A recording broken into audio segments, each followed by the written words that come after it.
बंदी छोड़ सतगुरु रामपाल जी परमेश्वर जी की जय हो। परम पिता परमात्मा सारी सृष्टि के रचनहार कुल मालिक असंख्य ब्रह्मांडों के स्वामी जगत गुरु तीनों लोकों में प्रवेश करके सबका भरण पोषण करने वाले राजाधिराज आत्माधार नाथों के नाथ देवों के देव महादेव सर्वेश्वर महेश्वर मृत्युंजय अजरो अमर आदि अनादि सनातनी प्रभु जगत पिता जगदीश्वर श्री श्री 1008 की उपाधि के वास्तविक अधिकारी अकाल मूर्त सौद स्वरूपी राम वासुदेव सर्वगतम ब्रह्म परम पूज्य प्रथम पूज्य परम संत परम पुरुष परम धनी परम दयालु सत्य कबीर हक्का कबीर अल्लाहु कबीर अल्लाहु अकबर बाखबर अल्लाह ताला जगत के तारणहार जगत के मुक्तिदाता जगत के जगन्नाथ हारे के सहारे हिंदुओं के राम मुसलमानों के अल्लाह सिखों के वाहिगुरु ईसाइयों के मसीह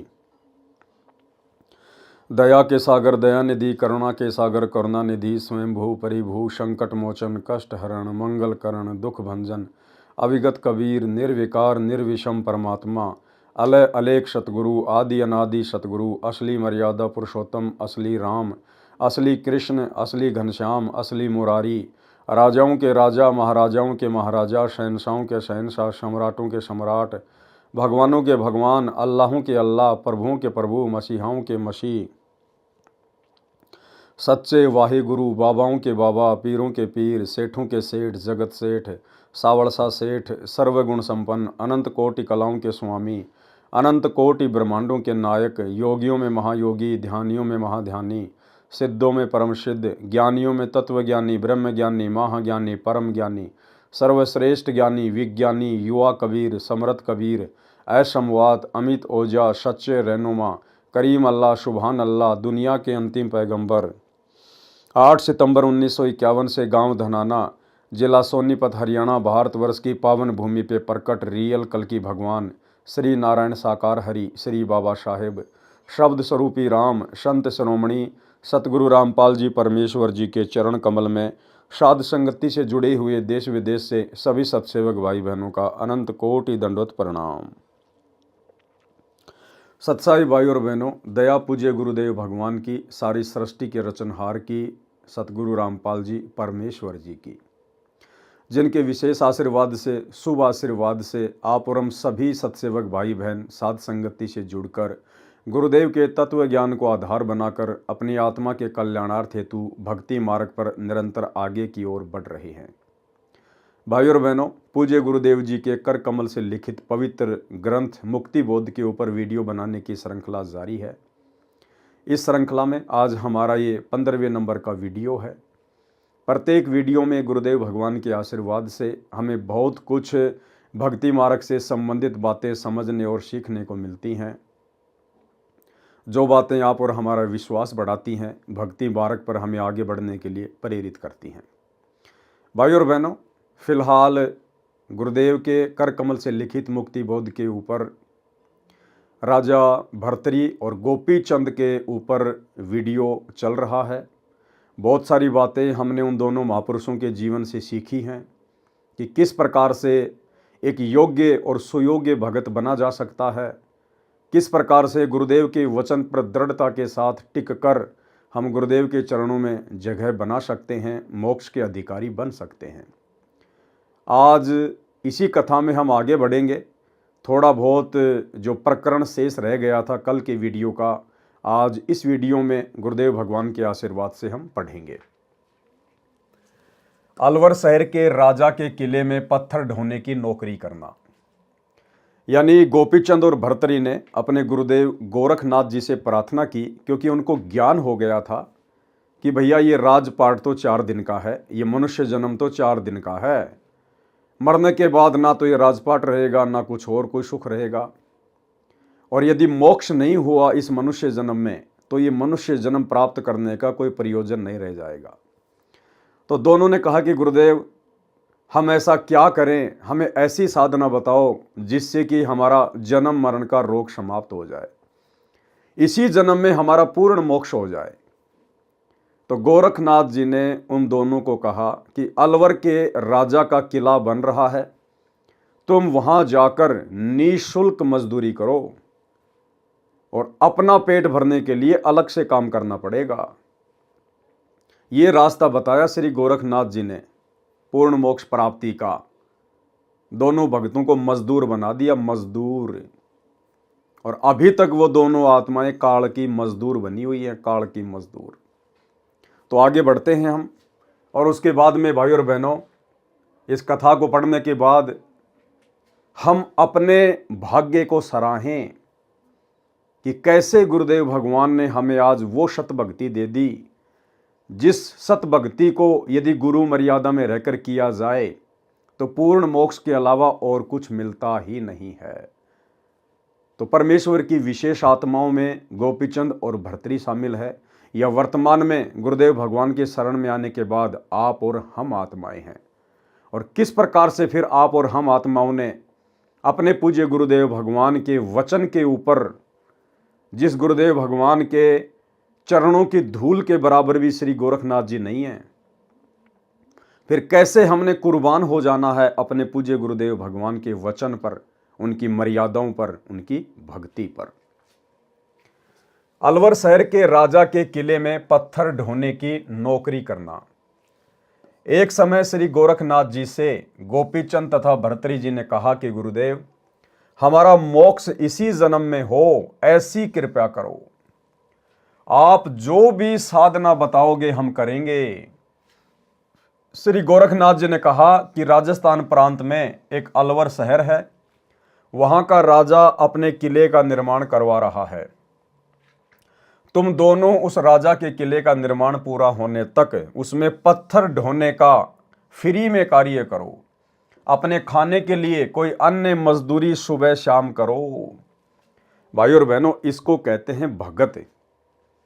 भले ही गोपीचंद और भर्तरी ने पूर्ण मोक्ष प्राप्त करवाने वाली भक्ति नहीं की, भले ही गोपीचंद और भर्तरी का गुरु तत्वदर्शी नहीं था, पूर्ण सर्वशक्तिमान नहीं था, लेकिन उन भक्तों ने जिस कदर अपने गुरु को पूर्ण गुरु मानकर और पूर्णतया आजीवन उनके वचन में रहकर, मर्यादाओं में रहकर भक्ति की, जिस कारण से आज उन आत्माओं का लिस्ट में नाम है, महापुरुषों की लिस्ट में नाम है, परम भक्तों की लिस्ट में नाम है।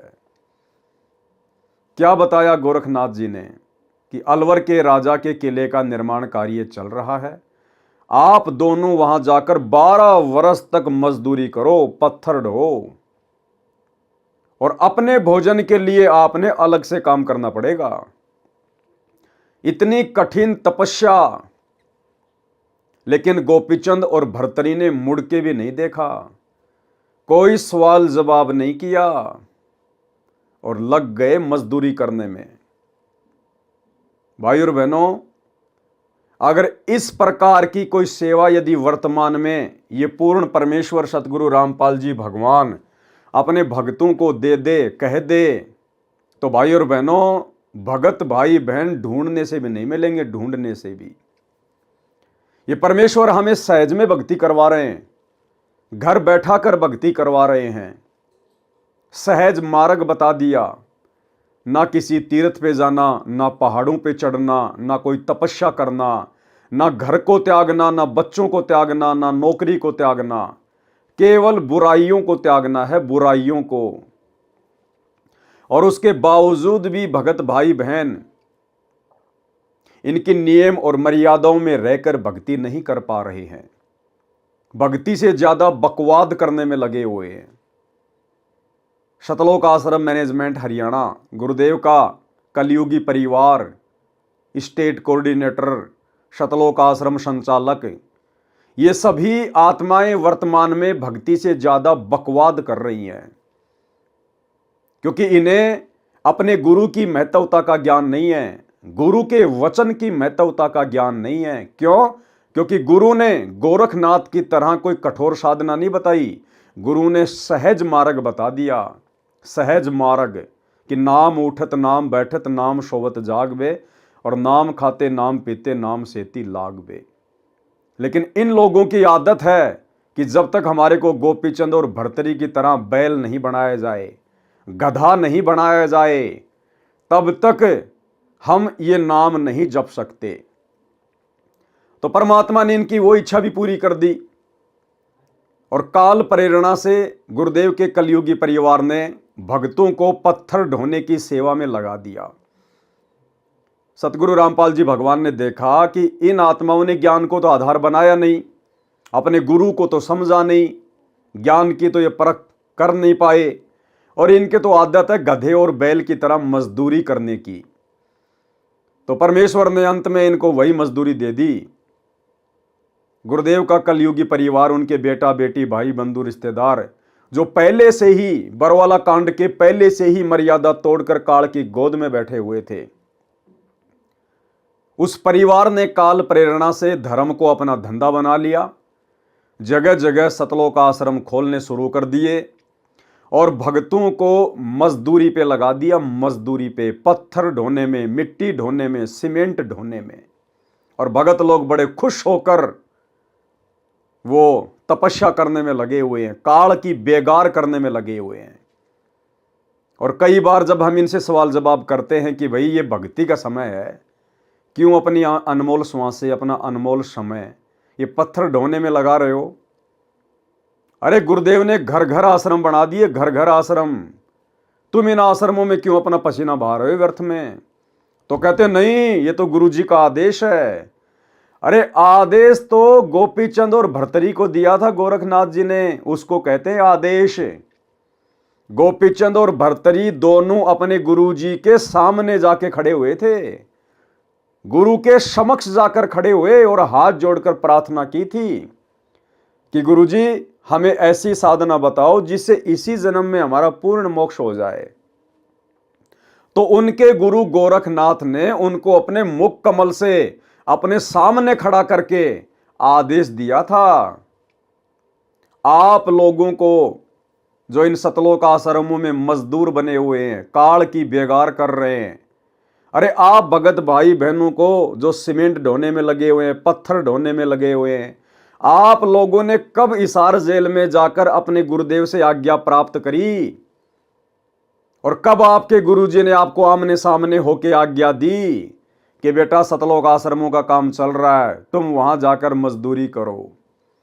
ये तो तुम्हारा मनमाना आचरण है, तुम तो अंध भगत हो गुरुदेव के परिवार के, इन कोऑर्डिनेटरों के, ना कि अपने पूज्य गुरुदेव सतगुरु रामपाल जी भगवान के। अरे गोपीचंद और भर्तरी ने तो उस समय मजदूरी करनी शुरू करी जब उनके गुरु ने आमने सामने होकर उसको आदेश दिया। आप लोगों को कब आदेश दिया गुरुदेव भगवान ने? आपको तो गुरुदेव ने भक्ति का आदेश दिया है, सुमरण करने का आदेश दिया है, मर्यादाओं में रहने का आदेश दिया है, अपने घर बैठकर भक्ति करने का आदेश दिया है। ये मजदूरी तो तुमसे काल करवा रहा है, काल।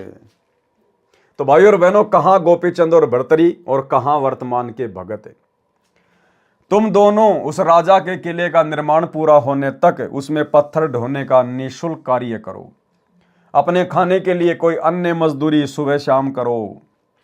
उसी दिन दोनों भगत आत्मा गुरुजी का आशीर्वाद लेकर चल पड़े। अब बताओ, आप लोगों को कब आदेश दिया गुरुजी ने? कब आपको आशीर्वाद दिया गुरुदेव भगवान ने कि बेटा तुम इन आश्रमों में अपना सिर मारो? उस किले का निर्माण 12 वर्ष तक चला, कोई मेहनताना का रुपया पैसा नहीं लिया। अपने भोजन के लिए उसी नगरी के एक कुम्हार के पास उसकी मिट्टी खोदने तथा उसके मटके बनाने योग्य गारा तैयार करने लगे। उसके बदले में सुबह शाम केवल रोटी खाते थे। कुम्हार की धर्मपत्नी अच्छे संस्कारों की नहीं थी। कुम्हार ने कहा कि 2 व्यक्ति बेघर घूम रहे थे, वे मेरे पास मिट्टी खोदने तथा गारा तैयार करते हैं, केवल रोटी की मजदूरी लेंगे। आज 3 व्यक्तियों का भोजन लेकर आना। मटके बनाने तथा पकाने वाला स्थान नगर से कुछ दूरी पर जंगल में था। कुम्हारी 2 व्यक्तियों की रोटी लेकर गई और बोली कि इससे अधिक नहीं मिलेगी। भोजन रखकर घर लौट आई। कुम्हार ने कहा कि बेटा इन्हीं में काम चलाना पड़ेगा। तीनों ने बांटकर रोटी खाई। कई वर्ष ऐसा चला।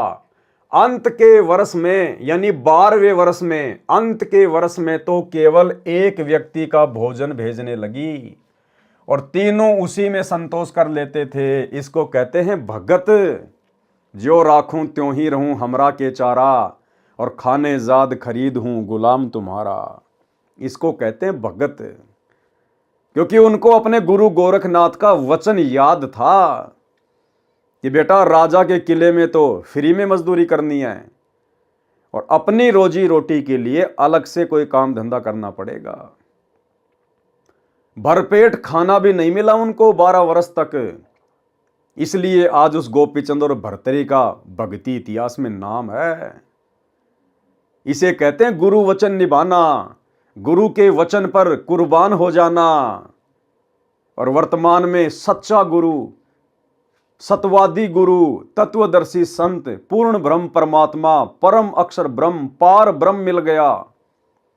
और इनके वचनों को, इनकी मर्यादाओं को 90% संगत जो इन सतलोक आश्रमों से जुड़ी हुई है, पैरों के नीचे गारे की तरह रोंद रही है, गारे की तरह। गुरु की प्रत्येक मर्यादाओं का हनन कर दिया गया है। भक्तों को ना घर का छोड़ा ना घाट का छोड़ा। एक भी मर्यादा गुरुदेव की वर्तमान में इन आश्रमों में सुरक्षित नहीं है। एक भी मर्यादा। भाई कैसे मोक्ष पाओगे? किले का कार्य 12 वर्ष चला। कुम्हार ने अपने घड़े पकाने के लिए आवे में रख दिए, यानी 12वें वर्ष उसने अपने घड़े आवे में रख दिए। अंत के वर्ष की बात है। गोपीचंद तथा भर्तरी ने कुम्हार से आज्ञा ली कि पिताजी हमारी साधना पूरी हुई, अब हम अपने गुरु श्री गोरखनाथ जी के पास वापस जा रहे हैं। एक चीज का ध्यान रखना भाइयों और बहनों, हमने इन कथाओं से साथ में शिक्षा लेते हुए चलना है। जब गोपीचंद और भर्तरी की 12 वर्ष की गुरु आज्ञा वाली साधना पूरी हो गई तो उन्होंने कुम्हार से आज्ञा ली और क्या कहा? गोपीचंद तथा भर्तरी ने कुम्हार से आज्ञा ली कि पिताजी, आप और हम भगत भाई बहनों ने ये पिताजी शब्द अन्य किसी व्यक्ति के लिए प्रयोग नहीं करना है, क्योंकि हमने अपने पिताजी को भी भगत जी कहकर संबोधित करना है, भगत जी। अब हमें पता चल गया कि हमारा पिता केवल एक ही है, कबीर भगवान सतगुरु रामपाल जी। उनके अलावा हम किसी को पिताजी नहीं कह सकते। हमें पता चल गया सारी सृष्टि का बाप एक ही है, वो हाथ आपना रख दे सिर पर जिसने मान गुरु को बाप लिया। तो हमने अन्य किसी को पिताजी कहकर संबोधित नहीं करना। हमें पता चल गया रियल पिता कौन है। हमने अपने पिता को भी भगत जी कहकर संबोधित करना है। भगत की जुबान से अगर पिता शब्द निकले तो केवल अपने गुरुदेव भगवान के लिए निकले। गोपीचंद तथा भर्तरी ने कुम्हार से आज्ञा ली कि पिताजी हमारी साधना पूरी हुई, अब हम अपने गुरु श्री गोरखनाथ जी के पास वापस जा रहे हैं। मेरा नाम गोपीचंद है, इनका नाम भर्तरी है। उन्होंने 12 वर्ष तक अपना परिचय भी नहीं दिया, उनको असलियत नहीं बताई। 12वें वर्ष में जब वो चलने लगे, लास्ट के दिन में बताया कि मैं तो भर्तरी हूं और ये गोपीचंद है, क्योंकि वो वेल नोन थे, राजा थे, सबको पता था।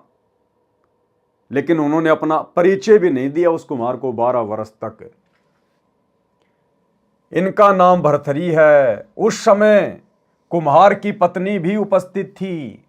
मटकों की ओर एक हाथ से आशीर्वाद देते हुए दोनों ने एक साथ कहा, पिता का हेत माता का कुहेत। यानी जो कुम्हार था उसने तो हमें प्यार प्रेम से रखा, और जो वो कुम्हारी थी, जो माता थी, उसने हमारे को दोष दृष्टि से देखा, ईर्ष्या भाव से देखा। आधा कंचन आधा रेत, ये जो मटके जो आवे में है ना, ये आधे तो सोने के बन जाएं और आधे मिट्टी के रह जाएं, ये आशीर्वाद दे दिया। और 12 वर्ष की अपनी बनी बनाई भक्ति का सत्यानाश कर दिया। ये गलती आप और हमने नहीं करनी है, क्योंकि गोपीचंद और भर्तरी को तत्व ज्ञान नहीं था, उसको तत्वदर्शी संत प्राप्त नहीं था, जिस कारण से संपूर्ण आध्यात्मिक ज्ञान उन आत्माओं को प्राप्त नहीं हुआ कि काल के सूक्ष्म षड्यंत्र से कैसे बचा जाए। गोरखनाथ खुद काल के षड्यंत्र में, तो गोरखनाथ के शिष्य भला कैसे काल के षड्यंत्र से बाहर हो सकते थे। तो 12 साल तो उन्होंने गुरु वचन में रहकर कठिन तपस्या की, मजदूरी की, साधना की, वो उनकी भक्ति थी। और 12वें वर्ष उन्होंने अपनी भक्ति को खाली कर दिया उस कुम्हार को आशीर्वाद देके। अरे इससे अच्छा तो किसी इंसान को आशीर्वाद देते, किसी बीमार को आशीर्वाद देते, कम से कम स्वस्थ तो होता। उन मटकों को आशीर्वाद दे दिया, मिट्टी को आशीर्वाद दे दिया। काल ऐसे भक्ति की रोड़ मारता है। हालांकि हम भक्तों ने किसी व्यक्ति को भी आशीर्वाद नहीं देना, ना दुआ देना, ना किसी को बद्दुआ देना। दास तो केवल समझा रहा है कि अगर उन्होंने उस समय आशीर्वाद भी देना था तो किसी इंसान को देते। कोई बीमार होता तो कम से कम स्वस्थ हो जाता, अच्छा जीवन जीता, भगवान की भक्ति करता। मिट्टी को आशीर्वाद दे दिया, बताओ। तो भाई और बहनों, आप और हमने इस प्रकार की गलतियां इस भक्ति मार्ग पर वर्तमान में, इस मोक्ष के प्राइम टाइम में, शौपन में भी नहीं करनी है। हमने तो अपनी भक्ति को सुरक्षित रखना है। इस भक्ति के प्रेशर से और गुरु के आशीर्वाद से ही हम सतलोक जाएंगे। तो हमने स्वयं को पंचर नहीं होने देना है। उस समय कुम्हार की पत्नी भी उपस्थित थी। मटकों की ओर एक हाथ से आशीर्वाद देते हुए दोनों ने एक साथ कहा, पिता का हेत, माता का कुहेत, आधा कंचन यानी सोना और आधा रेत। ये वचन बोलकर दोनों चले गए। जिस समय मटके निकालने लगे तो कुम्हार तथा कुम्हारी दोनों निकाल रहे थे। देखा तो प्रत्येक मटका आधा सोने का था, आधा कच्चा था। हाथ लगते ही रेत बनने लगा। कुम्हार ने कहा, भाग्यवान, वे तो कोई देवता थे। तेरी त्रुटि के कारण आधा मटका रेत रह गया, मिट्टी की मिट्टी रह गई, आधा श्रवण का हो गया। कुम्हारी को अपनी कृतज्ञता यानी नालायकी का एहसास हुआ तथा रोने लगी। बोली कि मुझे पता होता तो उनकी बहुत सेवा करती। वो तो सवारती थी।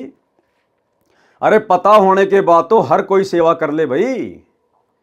सेवा भाव तो उस समय देखा जाता है जब आप निस्वार्थ भाव से सामने वाले की पद पोस्ट को ना देखकर, उसकी धन संपत्ति को ना देखकर यदि आप उनकी सेवा करते हैं, उसे कहते हैं सेवा।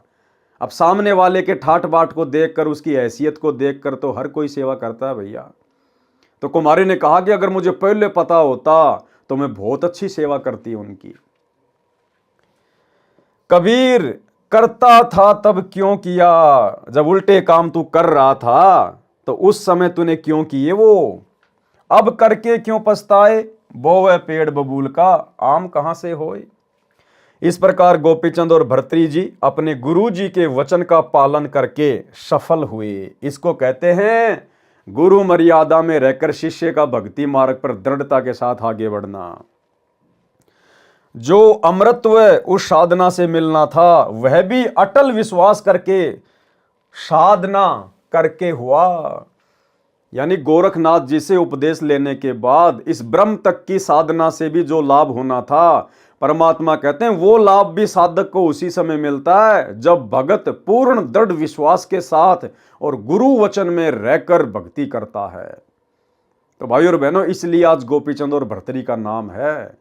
और वर्तमान के भगत जिनको सहज में भगवान मिल गया, परमात्मा मिल गया, गोपीचंद और भर्तरी को जिस सतगुरु के शौपन में भी दर्शन नहीं, आज वो परमात्मा हमें सहज में मिल गया। इसलिए हम इनकी कीमत नहीं पहचान पा रहे, हम इनके वचनों की जो है वो कदर नहीं कर पा रहे, क्योंकि परमात्मा आसानी से मिल गया और आसानी से मिलने वाली वस्तु की दुनिया जो है वो कदर नहीं करती है।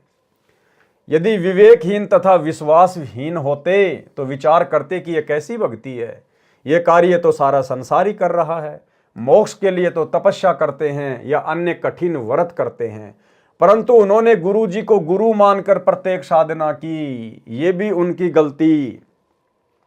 गुरु जी को केवल गुरु मानकर साधना नहीं करनी होती है। अब उनको तो बेचारों को पता नहीं था कि गुरु ही भगवान होता है, इसलिए उन्होंने गोरखनाथ को अपना गुरु माना, पक्का गुरु, परमात्मा नहीं माना।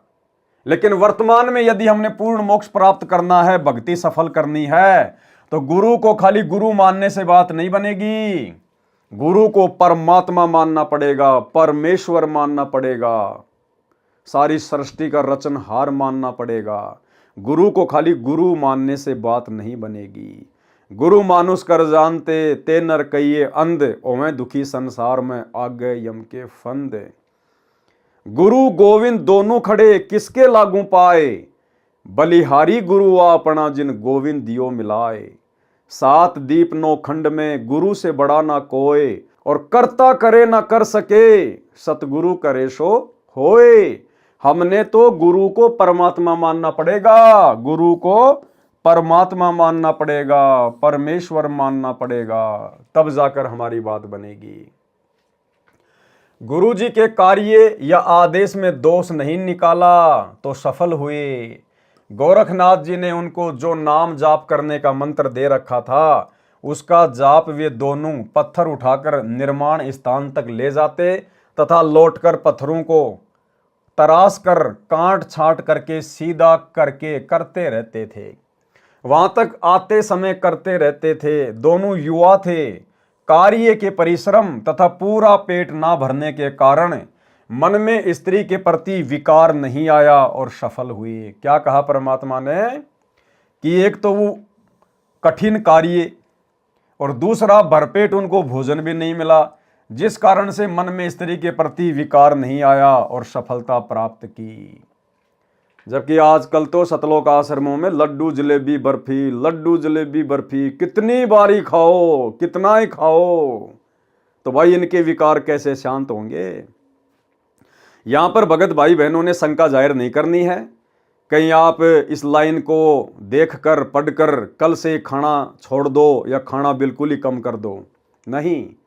परमात्मा कहते हैं अन्न भी एक नशा है।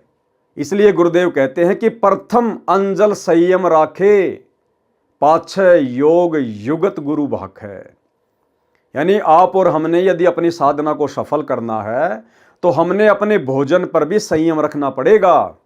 यानी आवश्यकता से ज्यादा भी नहीं खाना कि पेट फूला फूला रहे, बार बार उबासी आए, भक्ति में मन ही नहीं लगे, और इतना थोड़ा भी नहीं खाना कि बार बार हमारे को भूख याद आती रहे, पेट की आंतें मुसती रहे। परमात्मा कहते हैं उतना खाओ जितनी आवश्यकता है, जबरदस्ती पेट भर के मत खाओ, क्योंकि हम भगत हैं। हमने हर चीज के ऊपर संयम रख के चलना पड़ेगा, हर वस्तु के ऊपर संयम रख के, तब हमारी भक्ति सफल होगी। जैसे गीता जी में कहा ना कि अर्जुन, ये भक्ति ना तो बहुत ज्यादा खाने वाले की सफल होती है और ना बिल्कुल ना खाने वाले की सफल होती है। इसका मतलब हमने संयमित भोजन करना चाहिए, संयमित भोजन। कार्य के परिश्रम तथा पूरा पेट न भरने के कारण मन में स्त्री के प्रति विकार नहीं आया और सफलता पाई।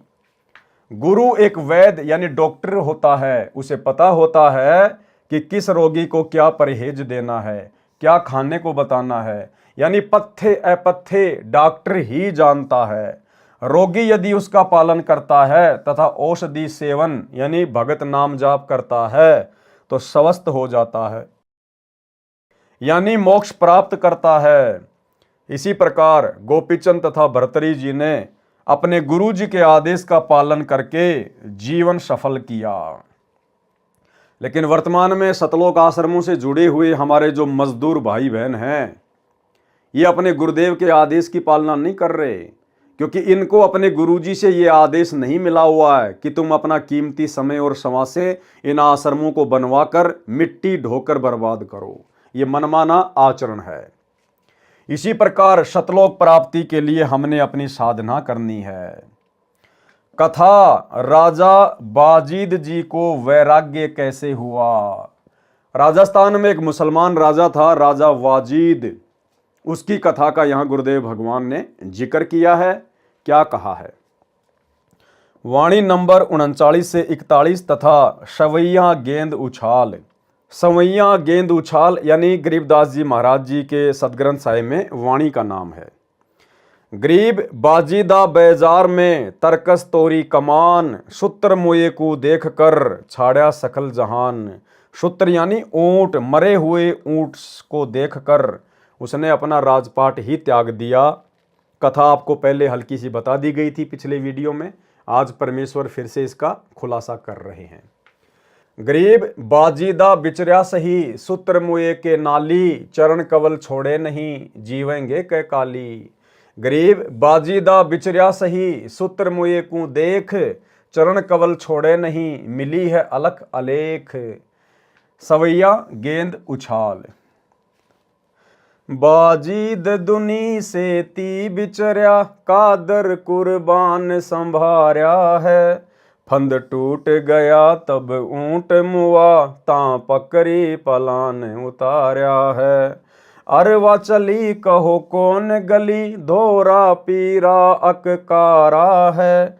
कहीं पैर पियादा पालकियों, कहीं हस्ती का असवारा है। सत खुद खुदाई अलय लखिया, सब झूठा सकल पसारा है। कपरे तारे तन से डारे, अब सत परिणाम हमारा है। बीबी रोवे चोली धोवे, तू सुन भरतार हमारा है। मैं ना मानू मस्तान भया, लाग्या निज निकट निवारा है। और मैं अविनाशी आप अलय, सतगुरु को पार उतार्या है। गह गल कटक दुनिया दोती, यों डूबर कैसा गारा है। हम जान लिया जगदीश गुरु, जिन मंत्र महल समार्या है। कुछ तोल न मोल नहीं जाका, देखा नहीं हल्का भार्या है। सुंदर रूप विवेक लख्या, चाख्या नहीं मीठा खारा है। गलतान समान समाये रहा, जहाँ पिंड भर मंड से न्यारा है। सुर शंख समाधि लगाई रहे, देखा एक अजब हजारा है। कह दास गरीब अजब दरिया, जिल मिलवार न पारा है।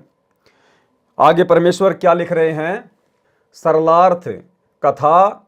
एक बाजीद नाम का मुसलमान राजा था। एक समय अपनी राजधानी से अन्य शहर में जा रहा था। रेगिस्तानी क्षेत्र था, ऊंटों पर चलते थे, सैकड़ों अंगरक्षक थे। मंत्री तथा प्रधानमंत्री, धर्मगुरु तथा वैद्य भी साथ चले। सब ऊंटों पर चढ़कर चल रहे थे।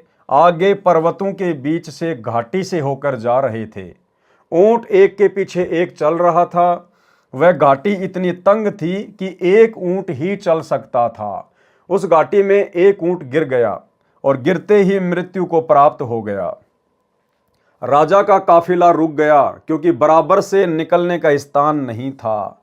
आगे ऊंटों की लंबी पंक्ति थी। घाटी की लंबाई भी 3-4 किलोमीटर थी और यह घटना बीच में हो गई। राजा ने कहा कि मेरी आज्ञा बिना काफिला किसने रुकवाया है, उसे बुलाओ। मंत्रीगण गए और आकर कारण बताया। राजा वाजिद ने कहा कि मुझे दिखाओ, मेरी आज्ञा के बिना ऊंट कैसे मर गया। वो राजा था, उसको पता ही नहीं था इन सब बातों का, सांसारिक झमेलों का। तो उसने कहा कि मेरी आज्ञा के बिना ऊंट कैसे मर गया और कैसे लेट गया। राजा ने देखा कि आंख ठीक, नाक ठीक, कान भी ठीक, टांग, दुम, गर्दन सब ठीक है, फिर कहां से मर गया। धर्म पीर गुरुओं ने बताया कि हे राजन, जिस प्राणी का जितना समय परमात्मा ने निर्धारित कर रखा है, वह उतने समय तक ही संसार में रहता है, चाहे मानव है या अन्य प्राणी। वाजिद बादशाह ने गुरुजी से प्रश्न किया कि क्या मैं भी मरूंगा। गुरुजी ने कहा, हां जी, आप भी मरोगे। आपके दादा परदादा भी राजा थे, वे भी मर गए। एक दिन सबको संसार छोड़कर जाना है। राजा बाजीद ने कहा कि पीछे चलो। काफिला पहले आगे गया। मृत ऊंट को उठाकर घसीट कर ले चले, फिर वापस राजधानी को चल पड़े। राजा बाजीद को झटका सा लगा कि मैं भी मरूंगा। फिर काहे का जीवन भाई, काहे का राजपाट, जब कुछ मेरे पास में सदा रहेगा ही नहीं, फिर जीकर क्या करना। और धर्मगुरु ने उसको बता दिया था कि इसका समाधान, अमर होने का समाधान केवल संतों के पास है। उसी समय काफिले को वापस राजमहल की तरफ मोड़ दिया कि चलो वापस। वैराग्य उत्पन्न हो गया। परमात्मा कहते हैं, एक कै चोट सिधारिया, जिन्हें गुरु मिलन दी आस। जिनको परमात्मा चाहिए होता ना, वो तो एक चोट में समझ जाते हैं। मालिक कहते हैं ज्ञान का और घाम का चमका सा ही होता है। राजा ने पूछा कि हे गुरुजी, फिर मानव जीवन का क्या लाभ है? गुरुजी ने बताया कि भगवान की भक्ति करके अमर हुआ जा सकता है। राजा ने घर आते ही राजशाही वस्त्र त्याग दिए, घर त्याग कर चल पड़ा। उसकी कई स्त्रियां रानियां थी, वे रोने लगी, हमारा क्या होगा, आप हमारे भरतार यानी हमारे पति हैं। वाजिद ने कहा, यह संसार तो डूबन जैसा गारा है, दलदल है, मैंने अमर होना है, मैं चला, मैं मानने वाला नहीं हूं। विचार करने की बात है। और भाई और बहनों, कथाएं तो गुरुदेव हमें असंख्यों बार सुना चुके हैं, लेकिन वर्तमान में ये कथाएं जो अब सात संगति के माध्यम से भगत समाज तक पहुंचेंगी, इनका एक अलग ही निष्कर्ष निकलता चला जाएगा।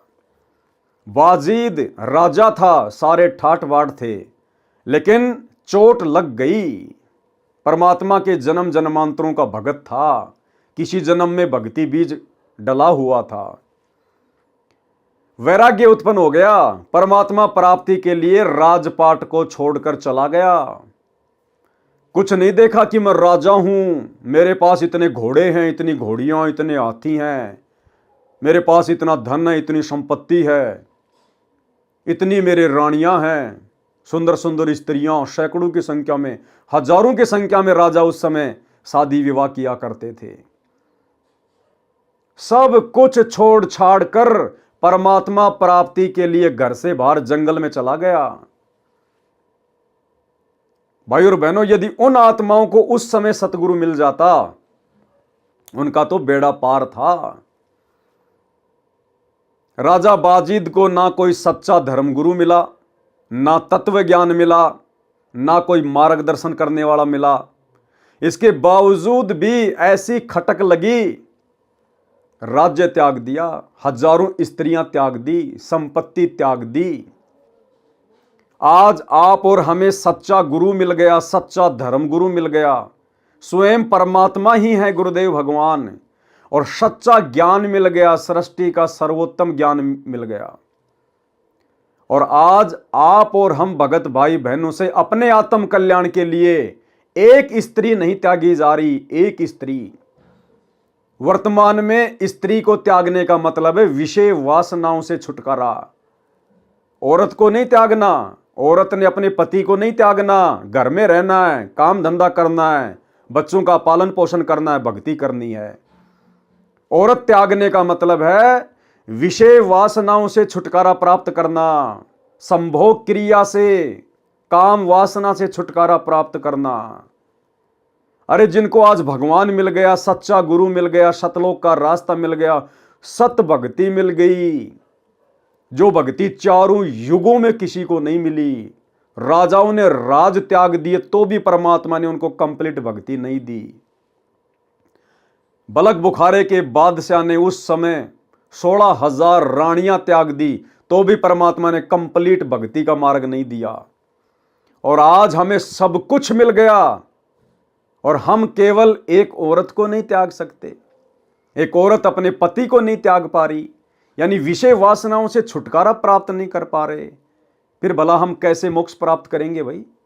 और बार बार गुरु जी कहते हैं, और नित्य नियम के अंदर गुरुदेव ने जिन जिन वाणियों का समावेश किया है वो हमारे लिए विशेष तौर पर मानने योग्य हैं, यानी उनका तो हमने दृढ़ता से पालन करना पड़ेगा।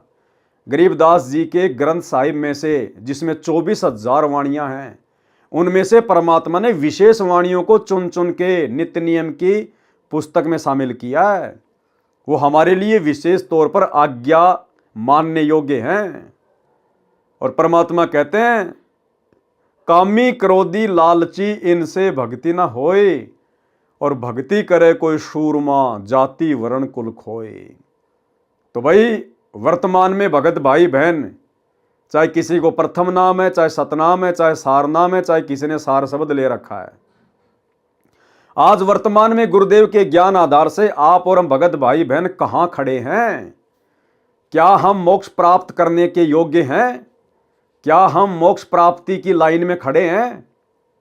क्या हम इस कदर भक्ति मार्ग पर तैयार हैं कि किसी भी समय मेरा गुरु विमान लेकर आ जाए और कहे कि बेटा चल सतलोक, तो क्या मैं सब चीजें छोड़ चुका हूं?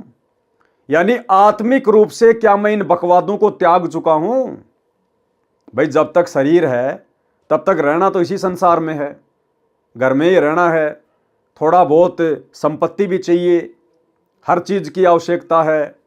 लेकिन आत्मिक रूप से गुरुदेव के तत्व ज्ञान को आधार बनाकर 21 ब्रह्मांड को असार समझकर, फीका समझकर, क्या मैं यहां की धन दौलत संपत्ति, परिवार, मोह ममता, स्त्री मोह, क्या मैं इन सब चीजों से दूर हो चुका हूं?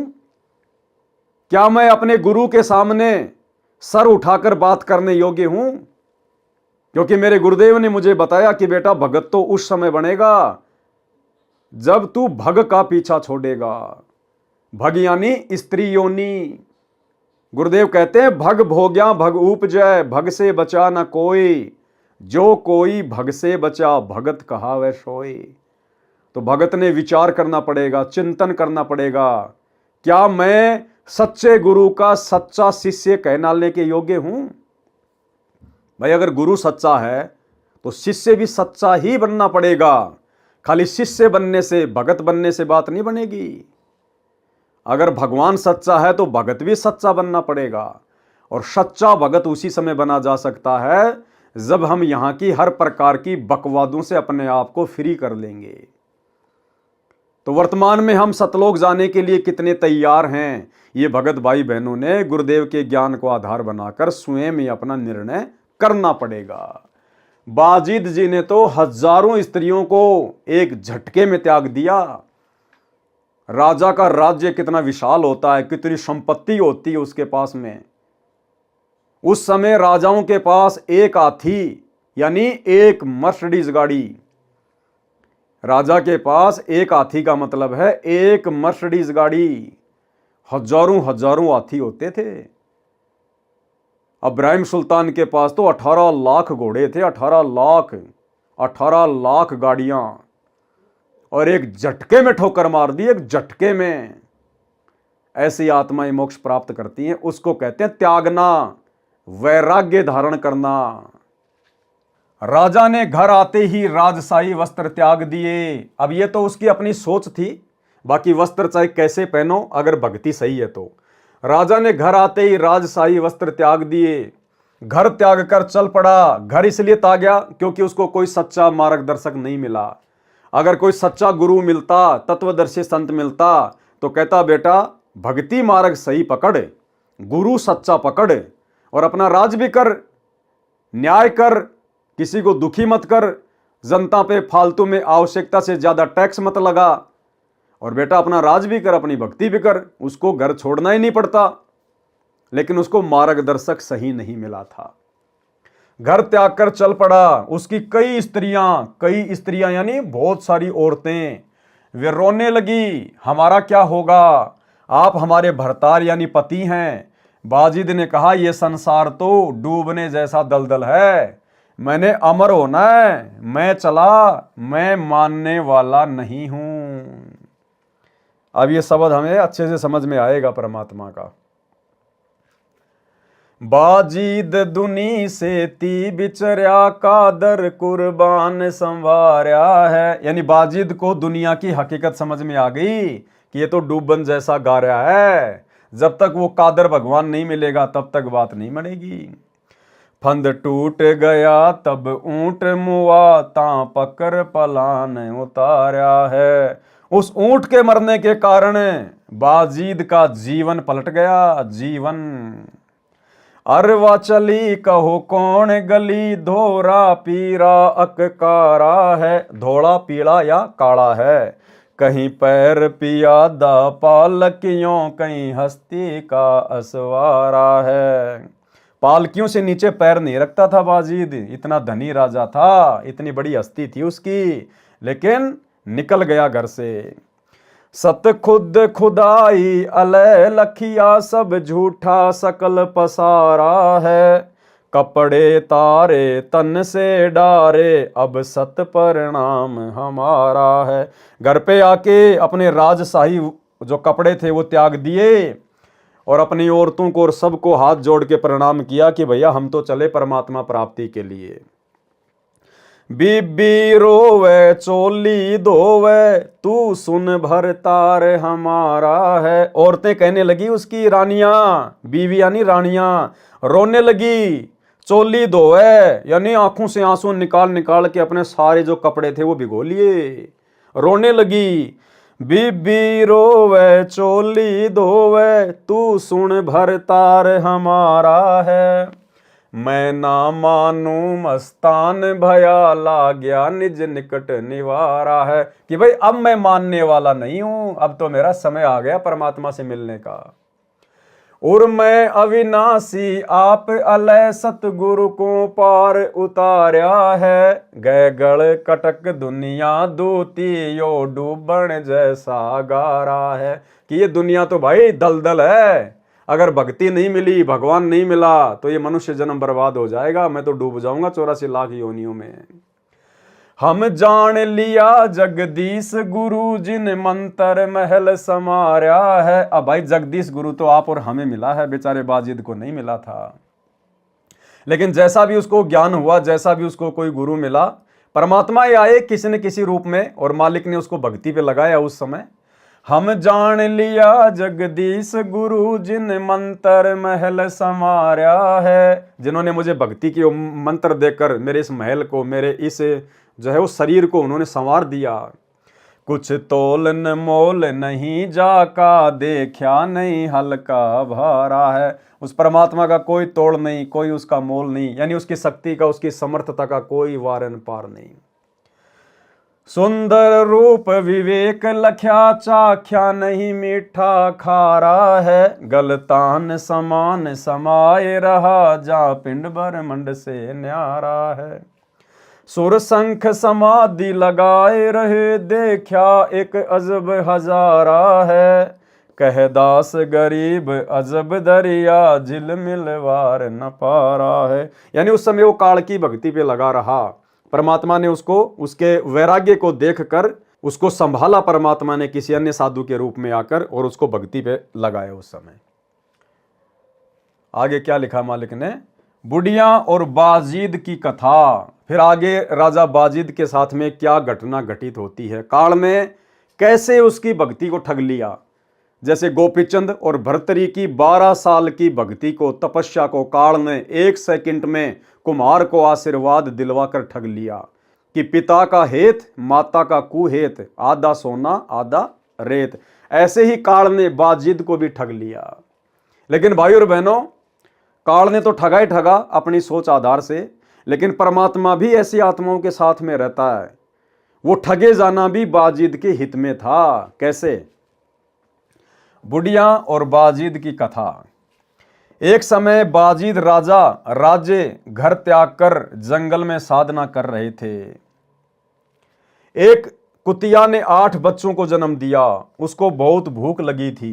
एक बुढ़िया अपनी 4 रोटी कपड़े में बांधकर खेत में काम करने के लिए जा रही थी। बाजिद ने कहा, माई इस कुतिया को 1 रोटी डाल दो, ये भूख से मरने वाली है। क्योंकि भक्तों में दया भाव तो होता ही है। साथ में 8 बच्चे और मरेंगे। बुढ़िया बहुत चतुर थी। उसने कहा कि मेरे खून पसीने की कमाई है, ये कैसे दे दूं? संत ने कहा, कैसे रोटी डालोगी? बुढ़िया ने कहा कि आप अपनी भक्ति का 4था भाग मुझे दे दो, मैं रोटी डाल दूंगी। संत ने अपनी साधना का 1/4 भाग यानी 4था भाग संकल्प कर बुढ़िया को दे दिया। अब देखो संकल्प में कितनी शक्ति होती है। अगर हृदय से संकल्प किया जाए तो बाजिद ने अपनी भक्ति अंदर से हाथ दे के निकाल के नहीं दी। बाजिद ने संकल्प कर लिया कि माई मैं प्रतिज्ञा करता हूं, मैं संकल्प करता हूं, अपनी भक्ति का 4था हिस्सा जैसा आप कहोगी मैं वैसा दान कर रहा हूं आपको। संकल्प कर दिया। संकल्प करते ही तुरंत ऑटोमेटिक उसके अकाउंट से भक्ति धन निकल गया। जैसे एक तो हम लोग बैंक में जाएं, बैंक से हम लोग पैसे लेकर आए, इतने सारे निकाल के लेके आए। और एक आजकल जैसे मोबाइल से आपने फोन पे से, गूगल पे से लाखों रुपए आप किसी को भेज दो, आपके खाते से ऑटोमेटिक पैसे माइनस हो जाएंगे। आपने मोबाइल में से नोटों के बंडल थोड़े निकाले हैं जो आपका बैलेंस डाउन हो गया। इसको कहते हैं संकल्प। ये भक्ति मार्ग है, ये इस प्रकार से कार्य करता है। संत ने अपनी साधना का 1/4 भाग संकल्प कर बुढ़िया को दे दिया। बुढ़िया ने 1 रोटी कुतिया को डाल दी। फिर भी कुतिया भूखी थी। करते करते 4 रोटी कुतिया को डाल दी और संत बाजिद ने अपनी सर्व भक्ति कमाई बुढ़िया को संकल्प कर दी। काल ने देखो यहां उसको ठग लिया, जिससे कुतिया तथा उसके बच्चों का जीवन बचा। रोटी देने से माई को भक्ति की कमाई प्राप्त हुई और बाजिद जी भक्ति पुण्यहीन हो गया, परंतु कुतिया और उसके बच्चों को जीवन दान देने के कारण स्वर्ग प्राप्ति हुई। अब स्वर्ग को क्या चाटेगा भाई। अब देखो काल ने तो उसकी भक्ति नष्ट करवा दी। आप और हमारे लिए शिक्षा है ये। आप और हम भगत भाई बहनों ने इस प्रकार से बिल्कुल भी अपनी भक्ति को संकल्प नहीं करना है, किसी को आशीर्वाद नहीं देना। अब काल वर्तमान में कैसे ठगेगा हमें? दुआ और बद्दुआ के माध्यम से गुस्सा दिलाएगा, आपस में थोड़ा मोड़ा लड़ाई झगड़ा हो जाएगा और फिर क्या करेगा भगत? तेरा सत्यानाश हो जाए, तेरा छोरा मर जाए, तेरा ये हो जाए। भगत के मुंह से इस प्रकार के शब्द यदि निकल गए, इसका मतलब आपने उसको बद्दुआ दे दी, आपने अपनी भक्ति को संकल्प कर दिया। अगर आपने किसी को आशीर्वाद दे दिया कि ये भगवान उसका छोरा बच जाए, हे भगवान मेरा तो एक ही भांजा है, हे भगवान हॉस्पिटल में है, हे परमात्मा मेरी उम्र उसको लग जाए, इस प्रकार से कहते ही तुरंत आपका बैलेंस फोन पे की तरह तुरंत आपके वहां से बाहर निकल जाएगा। तो वर्तमान में काल हमें इस प्रकार से ठगेगा, दुआ और बद्दुआ के माध्यम से। तो हम भगत भाई बहनों ने अपना मुंह बंद रखना है। हम भक्तों के शब्दों की कीमत है, आम दुनिया से लाखों गुना ज्यादा कीमत हम भक्तों के शब्दों की है।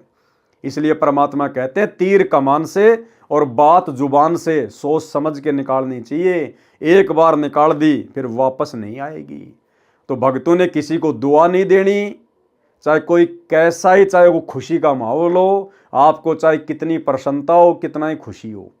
भगत ने किसी को भी आशीर्वाद नहीं देना, दुआ नहीं देना, किसी के अच्छे की कामना नहीं करना, good morning, good afternoon, good evening नहीं बोलना। और कोई कितना ही दुखी हो, कितना ही परेशान हो, वो अपने कर्मों से परेशान है, हमने आशीर्वाद नहीं देना, उसके भले की नहीं सोचनी। अगर उसके भले की सोचनी है तो परमात्मा का ज्ञान बता दो, परमात्मा से जुड़ने की विधि बता दो, भक्ति पे लगने की विधि बता दो। इससे अच्छा भला और कोई उसका नहीं कर पाएगा। तो हम भक्तों ने सावधान रहना। दूसरा भाई और बहनों, क्योंकि बाजिद ने बहुत ज़्यादा साधना की थी, तपस्या की थी, इतना त्याग, इतना वैराग्य, राजपाट छोड़ दिया, घर बच्चे छोड़ दिए, तो भक्ति तो उसकी बननी थी, जैसी भी थी। अगर परमात्मा उसको पंचर नहीं करवाते तो इस कलयुग की बिचली पीढ़ी में बाजिद वर्तमान में गुरुदेव भगवान की शरण में नहीं आ पाता। उसके पास इतना भक्ति धन होता, वो स्वर्ग में कई युगों तक रहता। तो परमात्मा ने उस आत्मा को इस कलयुग की बिचली पीढ़ी में मौका देना था, इसलिए मालिक ने उसको वहीं पंचर करवा दिया और केवल उतनी भक्ति रखी जिस भक्ति के प्रतिफल में कलयुग की बिचली पीढ़ी में परमात्मा उसको स्वर्ग से पकड़कर इस समय मानव जन्म दे सके। जैसे त्रेता युग में जब राजा जनक विमान में बैठ के बैकुंठ जा रहा था तो रास्ते में काल ने उसको ठग लिया। 12 करोड़ आत्माएं नरक में हाहाकार कर रही थी, चीख रही थी, चिल्ला रही थी। राजा दयालु था, विमान वहीं रोक दिया और कहा भैया जब तक इनको नरक से बाहर नहीं निकालोगे मैं आगे नहीं बढ़ूंगा। मना किया लेकिन नहीं माना, हट पकड़ गया। काल तो यही चाहता था। अंत में धर्मराज ने उसको समाधान बता दिया कि आप अपने आद्य पुण्य संकल्प कर दो, इनको सबको बाहर निकाल देंगे।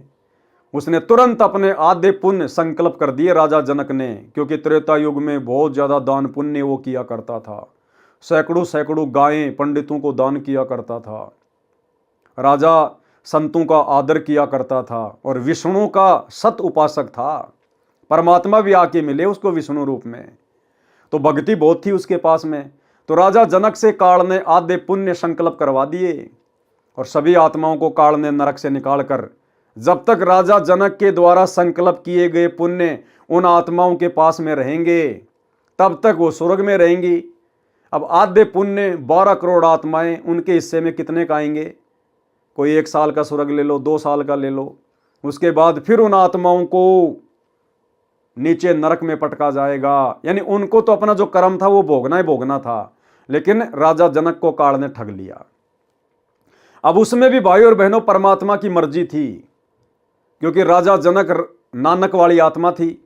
परमात्मा ने उसका बेड़ा पार करना था, इस कलयुग की पिछली पीढ़ी में उसको मनुष्य जन्म देना था। तो परमेश्वर को मालूम था कि इसके पास इतने पुण्य हैं, अगर इसको पंचर नहीं करवाया गया तो काल इसको स्वर्ग से नीचे नहीं आने देगा और ये कलयुग की बिचली पीढ़ी वाला समय निकल जाएगा। तो परमात्मा ने उसके उतने ही वो पुण्य संकल्प करवाए कि बस जब तक वो कलयुग की बिचली पीढ़ी वाला समय नहीं आता है तब तक ये अपने पुण्य ऊपर भोगेगा, और जब इसके पुण्य समाप्त होने होंगे उस समय ये समय आ जाएगा भक्ति का, उस समय फिर इसको नीचे पटक दिया जाएगा।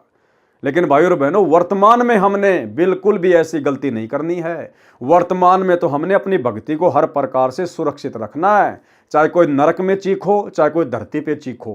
परमात्मा का रास्ता बता दो, गुरुजी से जुड़ने का मार्ग बता दो। अपने टायर से दूसरे के टायर में हवा डालोगे, उसका भी काम नहीं चलेगा, हम भी पंचर हो जाएंगे। तो भैया जहां पे हवा डाली जाती है उस दुकान का एड्रेस बता दो, वहां जाके भरवा लेगा अगर समझदार होगा तो। हमने अपनी भक्ति को बर्बाद नहीं करना है। पतिव्रता के अंग का सरलार्थ, पतिव्रता का भावार्थ पूर्व में सारांश में बता दिया गया है। यानी कल जो वीडियो चला था 14 नंबर, उसमें पतिव्रता के विषय में बहुत सारी बातें गुरुदेव के आशीर्वाद से हो चुकी हैं। अब जो वाणियां हैं पतिव्रता के अंग की, उन वाणियों को गुरुदेव ने लिखा है और हल्का हल्का उनका सरलार्थ किया है। गरीब पतिव्रता तिन जानिए नाही आन उपावे, एक मन एक दिशा छोड़े भक्ति न भावे। पतिव्रता उसी को कहते हैं जो केवल अपने एक इष्ट, अपने एक गुरु को ही अपना सर्वस्व माने, अन्य किसी को भी ना पूजे। ना ही आन उपाव, आन उपाव माने किसी अन्य की उपासना, यानी अन्य को परमात्मा मान के ना पूजे। गरीब पतिव्रता सो जानिए नाही आन उपावे, एक मन एक दिशा दूजा नहीं लगावे। अपने गुरु के अलावा किसी और से लगाव नहीं होना चाहिए इष्ट रूप में। गरीब पतिव्रता सो जानिए माने पीव की आन, दूजे से दावा नहीं एक दिशा ध्यान। दूसरे की तरफ हमने ध्यान ही नहीं करना कि हमारे गुरु के अलावा कोई और भी भगवान है, कोई और भी कोई कबीर जी है, सपने में भी नहीं सोचना है। गरीब पतिव्रता सो जानिए माने पीव की कान, पीव भावे सोई करे बिन आज्ञा नहीं खान। यानी हमारा गुरु, हमारा पति जो मर्जी करे, हमने उसकी तरफ नहीं देखना। गुरु ने हमें क्या आज्ञा दी है, बिन आज्ञा नहीं खान। हमारा गुरु क्या कर रहा है, हमारा गुरु भले शराब पी रहा है, मांस खा रहा है, कोई भी उल्टा काम कर रहा है, हमने उसकी तरफ नहीं देखना।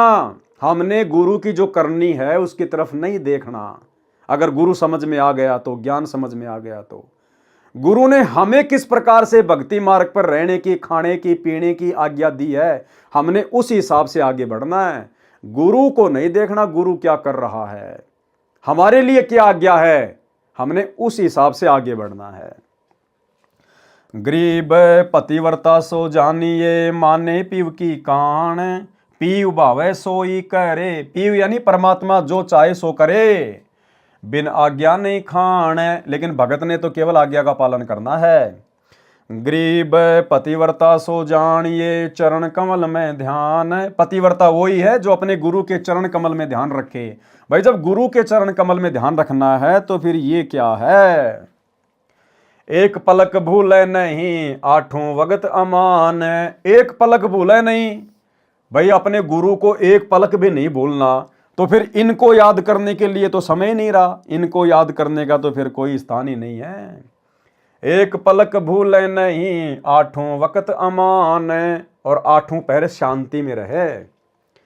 गरीब पतिव्रता सो जानिए जाने अपना पीव। पतिव्रता उसी को कहते हैं जो अपने भगवान को जानती है, पहचानती है। तो आज हम सत्सेवक भाई बहनों ने पहचान लिया कि हमारा असली जो पति है वो कौन है, कहते पतिव्रता उसी को कहते हैं जो जाने अपना पीव और आन ध्यान से रहत हुई चरण कमल में जीव। आन ध्यान से किसी और की पूजा पाठ ना करे, आन उपासना ना करे। गरीब पतिव्रता सोई लखो जाने अपना कंत। कंत यानी स्वामी, जो अपने स्वामी को जानती है, पहचानती है, वही असल में पतिव्रता औरत है कि मेरा गुरु खुद ही कबीर भगवान है, सारी सृष्टि का मालिक है। गरीब पतिव्रता सोई लखो जाने अपना कंत। आन ध्यान से रहत होई गाहक मिले अनंत। चाहे कितने देवी देवता क्यों ना मिले, घर के सामने आके खड़े क्यों ना हो जाएं, चाहे ये नकली कबीर दाढ़ी मूंछ वाला भी घर के सामने आके खड़ा क्यों ना हो जाए कि मैं भगवान हूं, मैं कबीर हूं, बोले भैया हम आपको नहीं जानते, 2 जोड़े हाथ, चले जाओ यहां से। गरीब पतिव्रता के व्रत है अपने पीयूषों हेत। यानी पतिव्रता का एक संकल्प होता है, वो केवल अपने ही पति के साथ जुड़ी हुई होती है, उसका प्रेम, उसका हेत केवल अपने गुरुदेव से होता है। आन उपासी वो मिले जिनसे रहे संकेत। आन उपासी चाहे कितने मिलो, हमारे को भ्रमित करने वाले कि वो व्रत कर ले, उस देवता की पूजा कर ले, वहां पे घूमने चलेंगे, वहां पे जो है वो तीर्थ पे चलेंगे, कह ले आन उपासी बहुत मिले जिनसे रहे संकेत, उनसे सावधान रहे। गरीब पतिव्रता सो जानिए जाके दिल नहीं और। असल में पतिव्रता भगत कौन है, पतिव्रता आत्मा कौन है, जाके दिल नहीं और, जिसके दिल में अपने गुरु के अलावा और कोई परमात्मा नहीं, कोई भगवान नहीं, कोई इष्ट नहीं। जबकि सतलोक आश्रमों से जुड़े हुए भाई बहनों के दिलों में तो ये नकली कबीर, नकली मुर्दा फोटो बसी हुई है। 8 सितंबर को तो अपने गुरुजी को पूज लेंगे और जून के महीने में इस कागज के टुकड़े को, मुर्दा फोटो को कबीर भगवान मानकर उसका प्रगट दिवस मना लेंगे। तो इनके दिल में तो बहुत सारे बैठे हुए हैं, ये पतिव्रता आत्मा के लक्षण नहीं है। गरीब पतिव्रता सो जानिए जाके दिल नहीं और हम सत्सेवकों के दिल में केवल हमारे गुरुजी हैं। इस फोटो को हमने पाड़ पाड़ के फेंक दिया, अपने घर से निकाल दिया, अपने दरबार से निकाल दिया। हम इसको दंडवत नहीं करते, कुछ नहीं करते, केवल अपने गुरुदेव भगवान से हमारा संबंध है। गरीब पतिव्रता सो जानिए जाके दिल नहीं और। अपने पीव के चरण बिना 3 लोक नहीं ठोर। सरलार्थ, वाणी नंबर 10 का सरलार्थ पहले कर दिया है। जैसे पतिव्रता स्त्री अपने पति के अतिरिक्त किसी पुरुष को पति यानी स्वामी के भाव से नहीं चाहती है, चाहे वह कितना ही सुंदर हो, धनी हो या बड़ा अधिकारी हो, चाहे राजा भी क्यों ना हो, उसे पतिव्रता कहते हैं। जो अपने पति के अतिरिक्त, अब हमारा वर्तमान में कौन है पति, समझ में आ गया ना, हमारे गुरुदेव भगवान हमारे पति हैं। तो क्या कह रहे हैं, पति के अतिरिक्त किसी पुरुष को पति यानी स्वामी भाव से नहीं चाहती। जबकि आश्रम वाले भाई बहन तो अपने पति, अपने भगवान, अपने कबीर जी के भाव से इस फोटो को पूज रहे हैं जून के महीने में। चाहे वह कितना ही सुंदर हो, धनी हो या बड़ा अधिकारी हो, चाहे राजा भी क्यों ना हो, उसे कहते हैं पतिव्रता स्त्री, पतिव्रता आत्मा। कथा, एक व्यक्ति राजा का नौकर था, उसको अपनी पत्नी पर पूर्ण विश्वास था कि वह पतिव्रता है, जिसकी महिमा वह अपने साथियों में बार बार करता था। आप और हमने नहीं करनी है, ये तो एक कथा है जो गुरुदेव हमें बता रहे हैं शिक्षा के लिए कि पतिव्रता कैसी होती है। हमने वर्तमान में महिमा केवल अपने गुरु की करनी है, अपने भगवान की करनी है, गुरुदेव की। ना पत्नी ने अपने पति की करनी है, ना पति ने अपनी पत्नी की करनी है। किसी के बेटा बेटी बहुत बड़े कोई अधिकारी बन गए, कोई नौकरी लग गए हैं, रिश्तेदारियों में जाकर, भक्तों के बीच में बैठकर, आश्रम में जाकर अपने बच्चों की महिमा के गीत नहीं गाने कि मेरा लड़का DCM बन गया, मेरा लड़का DC बन गया, मेरा लड़का IAS अधिकारी है। 1 सेकंड में फूंक निकल जाएगी, एक्सीडेंट में मर जाएगा, फिर करना जिक्र कि मेरा बेटा DCM था, मेरा बेटा IAS अधिकारी था। हमने महिमा केवल इस जीव से अपने भगवान की करनी, अपनी औलाद की नहीं करनी। उसको अपनी पत्नी पर पूर्ण विश्वास था कि वह पतिव्रता है, जिसकी महिमा वह अपने साथियों में बार बार करता था। एक दिन बात राजा के दरबार में पहुंच गई। नौकर हिंदू था, वो हिंदू था जो अपनी पत्नी की महिमा करता था। राजा मुसलमान था और एक मुसलमान ही उसका महामंत्री था। राज दरबार में राजा ने उस नौकर से पूछा कि आप ये कहते हैं कि आपकी पत्नी पतिव्रता है, आपको पूर्ण विश्वास है? नौकर ने कहा कि पूर्ण से भी आगे है। उसी समय महामंत्री बोला कि यदि मैं तेरी पत्नी का पतिव्रत धर्मखंड कर दूं तो तुझे क्या सजा मिलनी चाहिए। अब देखो, बकवाद से बकवाद ही निकल के आएगी। अब वो आदमी यदि, वो नौकर यदि अपनी औरत की महिमा ना करता, उसका जिक्र ना करता कि मेरी औरत जो है वो पतिव्रता है, तो राजा तक बात नहीं जाती। राजा तक बात नहीं जाती तो महामंत्री भी बीच में नहीं कूदता कि मैं अगर तेरी पत्नी का पतिव्रता धर्म खंड कर दूं तो तेरे को क्या सजा मिलनी चाहिए। यानी भाई और बहनों, कोई परमात्मा की अगर चर्चा चलती तो सबका आत्म कल्याण होता, सबको लाभ मिलता। अब यहां पर फालतू की बकवाद शुरू कर दी तो देखना फालतू का ही रिजल्ट निकलता चला जाएगा। तो हम भगत भाई बहन जहां भी बैठे, केवल अपने मुख से अपने गुरुदेव भगवान की चर्चा, परमात्मा की चर्चा, इस ज्ञान की चर्चा।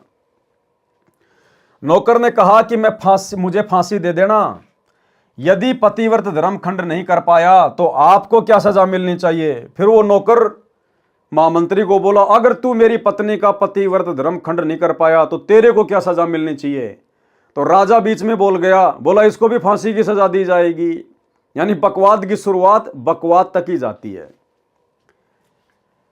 राजा ने कहा कि फांसी की सजा, महामंत्री ने स्वीकार कर ली तथा नौकर से पूछा कि क्या वस्तु लाऊं जिससे तू माने कि मैं सफल हुआ।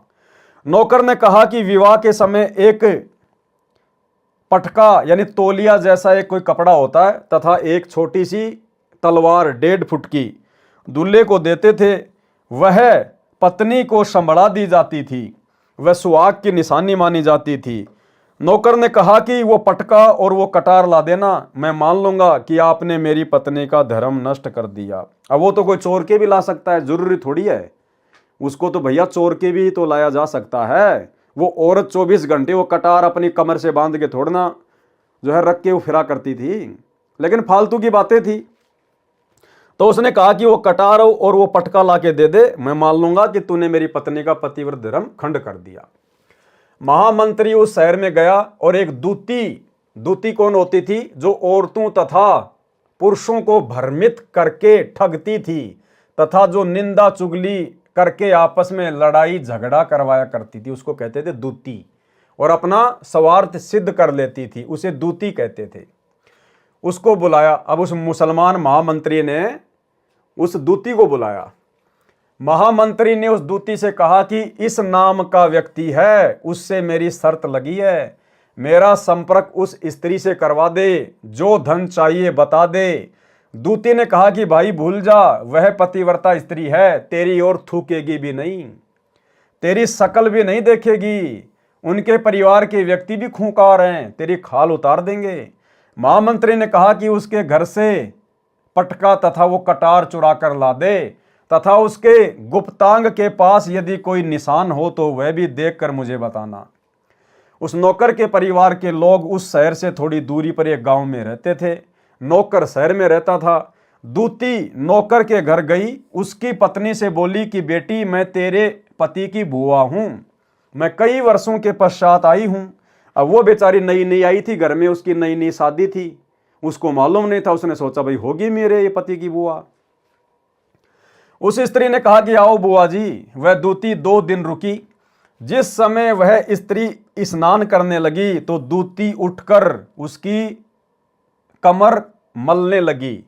बहुत मना करने पर भी नहीं मानी और कहने लगी कि मुझे तो बेटी से भी प्यारी लगती हो, मना मत कर। ये कहकर मुख पर हाथ फेरा, जांघों की ओर झुककर देखा, आंखों को धोने के बहाने पानी मार दिया और उस स्त्री की आंखें बंद हो गई। इस प्रकार गुप्तांग के पास जांघ में एक तिल था, वह देख लिया, बस काम बन गया। वह स्त्री स्नान करके रसोई में खाना बनाने गई तो दूती वो पटका और वो कटार लेकर चंपत हो गई। दूती ने पटका तथा वो कटार महामंत्री को दे दिए और जांघ पर तिल की निशानी भी बता दी। महामंत्री ने राजा से कहा कि मैंने उसकी पत्नी के पास 2 दिन बिताए हैं और यह है उसका पटका तथा ये कटार उसी के हाथों से लेकर आया हूं। राजा ने दरबार लगाया, नौकर को बुलाया तथा महामंत्री ने सभा में पटका और कटार नौकर को दिखाई जो उसी की थी तथा उसकी पत्नी की जांघ पर तिल भी बताया तो नौकर मान गया। राजा ने फांसी का दिन 15 दिन बाद रख दिया। और नौकर से अंतिम इच्छा पूछी। नौकर ने कहा कि मैं अपनी पत्नी से अंतिम बार मिलना चाहता हूं। राजा ने उसे आज्ञा दे दी। नौकर अपने घर गया और अपनी पत्नी से कहा कि आपने विश्वासघात किया। मैंने आपके विश्वास पर महामंत्री शेर खान से ऐसी शर्त लगाई थी। ध्यान रखना भाई और बहनों, बहुत गहरी बात है। क्या कहा उस नौकर ने कि मैंने आपके विश्वास पर, किसके विश्वास पर? वो अपनी पत्नी को कह रहा है कि मैंने आपके विश्वास पर और महामंत्री शेर खान से ऐसी शर्त लगाई थी। इसी प्रकार भाई और बहनों, वर्तमान में काल और परमात्मा दो ही शक्तियां हैं, काल और दयाल। वर्तमान में आप और हमें गुरुदेव भगवान ने क्या बताया कि जब प्रथम बार परमात्मा जोगजीत का रूप बनाकर काल के 21वें ब्रह्मांड में ऊपर तपतशिला पर आए तो दोनों में कुछ एग्रीमेंट हुए थे। और काल ने कहा था कि परमात्मा जो आपका ज्ञान समझे, जो आपकी मर्यादा में रहे, उसी को लेके जाना, बाकी मेरे लिए छोड़ देना। तो परमात्मा ने भी उसको छूट दे दी थी कि भैया जो पतिव्रता आत्मा होगी उसको तू छू भी नहीं पाएगा, और तू जितना मर्जी कोशिश कर लेना, जो मेरा होगा उसका तो तू बाढ़ भी बाका नहीं कर पाएगा। गरीब कच्चा हीरा कृच हो नहीं सह घनमार, ऐसा ये मन हो रहा है तो लेखा ले करतार। तो इसी प्रकार भाई और बहनों, काल और परमात्मा की शर्त लगी हुई है। ये वर्तमान समय परीक्षा का समय है। परमात्मा ने ज्ञान और ध्यान देने में कोई कमी नहीं छोड़ी, समाधान करने में कोई कमी नहीं छोड़ी। 20 साल तक सत्संग कर करके हमें ज्ञान के रंग में रंग कर उसके बाद हिसार जेल में जाके बैठे परीक्षा लेने के लिए, और काल को स्वतंत्र छोड़ दिया परमात्मा ने कि भैया जो मेरा होगा उसका तू बाल विवाह का नहीं कर पाएगा। और मालिक ने कह दिया कि ये आत्माएं मेरी हैं, ये जितने भी सत्सेवक हैं ना जो साथ संगति से जुड़े हुए हैं, ये मेरी ये पतिव्रता आत्मा है, और तू कितनी कोशिश कर लेना, मुझे इनके ऊपर पूर्ण विश्वास है, ये आत्माएं अपना पतिव्रता धर्म खंड नहीं होने देंगी। तो भाई और बहनों, वर्तमान में परमात्मा ने, सतगुरुदेव भगवान ने काल के साथ में शर्त लगाई हुई है अपनी पतिव्रता आत्माओं के विश्वास पर। इसलिए ये काल सबसे ज्यादा दुखी, सबसे ज्यादा परेशान हम सत्सेवक भाई बहनों को करता है, लेकिन बिगाड़ कुछ नहीं पाता। जिस प्रकार उस शेर खान महामंत्री ने उस औरत के पीछे वो दूती लगा दी, इसी प्रकार इस काल ने अपने दूत ये सतलोक आश्रम मैनेजमेंट हरियाणा वाले लगा दिए कि भैया इनके परमपिता परमेश्वर सतगुरु रामपाल जी भगवान के साथ मेरी शर्त लग चुकी है। अगर मैं शर्त हार गया तो 1000 साल के लिए मेरे को फांसी लग जाएगी। तो काल के हुक्म से ये दूत, उधर तो वो दूती थी, इधर ये दूत सतलोक आश्रम मैनेजमेंट हरियाणा वाले, ये कोऑर्डिनेटर, गुरुजी के बेटा बेटी, भाई बंधु रिश्तेदार, साथ संगतियों में लड़ाई झगड़े करना, पुलिस प्रशासन को भेजना, अन्य भक्तों को भेज देना, भक्तों के साथ मार पिटाई करवाना, झूठे मुकदमे लगवाना, जेल करवा देना, गाली गलौज करना, साथ संगतियां रुकवाना, गुरुद्रोही कह के हमारे को डराना धमकाना, पीले पर्चे निकालना। तो ये दूत छोड़ रखे काल ने अपने, क्योंकि काल को पता अगर तू हार गया तो तेरे को 1000 साल के लिए परमात्मा जमीन में गाड़ देगा। तो शेर खान महामंत्री की तरह भाई काल को हो रहा है दर्द कि इनका पतिव्रता धर्म तो मैं तोड़ नहीं पा रहा, हर प्रकार से कोशिश कर रहा हूं, प्रयास कर रहा हूं, लेकिन ये आत्माएं तो डगमगी नहीं हो रही। ये तो अपने गुरु के अलावा किसी को मानती नहीं, जानती नहीं, पहचानती नहीं। इन्होंने तो अपने गुरु का ज्ञान लेने के बाद में आंखें बंद कर ली संसार की ओर से। तो ये वर्तमान में शर्त लगी हुई है, और गुरु ने शर्त लगाई है आप और हम आत्माओं के विश्वास के ऊपर, यानी गुरु ने आप और हमारे ऊपर विश्वास किया है। तो भाई और बहनों, यदि हमने गुरु जी का विश्वास तोड़ दिया, यदि हमने अपने पतिव्रता धर्म को खंड कर दिया, यानी परमात्मा ने कह दिया भैया वो मेरे अलावा किसी को नहीं मानते, मेरे अलावा और कोई भगवान नहीं, कोई परमात्मा नहीं, सबको रिजेक्ट कर दिया, तो काल अब क्या करेगा? इसको परमात्मा मनवाएगा, जैसे तैसे करके इसका कबीर प्रकट दिवस मनवाएगा, इसकी फोटो वापस आपके घर में लगवाएगा, इसको आपको दंडवत करवाएगा, और वो सारे काम एक बार में हो जाएंगे यदि आपने डर कर और सतलोक आश्रमों में जाकर अपनी हार स्वीकार कर ली। तो साथ संगति को छोड़कर यदि सतलोक आश्रमों में जाकर और उनके फर्जी नामदान सेंटरों पे जाकर यदि आपने अपने शुद्ध नाम को खंड कर लिया वहां शुद्ध करवाने के बहाने, तो आप शर्त हार गए, आपका पतिव्रता धर्म खंड हो गया। तो भाई वर्तमान में ये परीक्षा चल रही है। मैंने आपके विश्वास पर महामंत्री शेर खान से ऐसी शर्त लगाई थी। राजा के दरबार में राजा के सामने मैंने कहा था कि मेरी पत्नी का पतिव्रत धर्म कोई नष्ट नहीं कर सकता, अगर कोई कर दे तो मुझे फांसी लगा देना।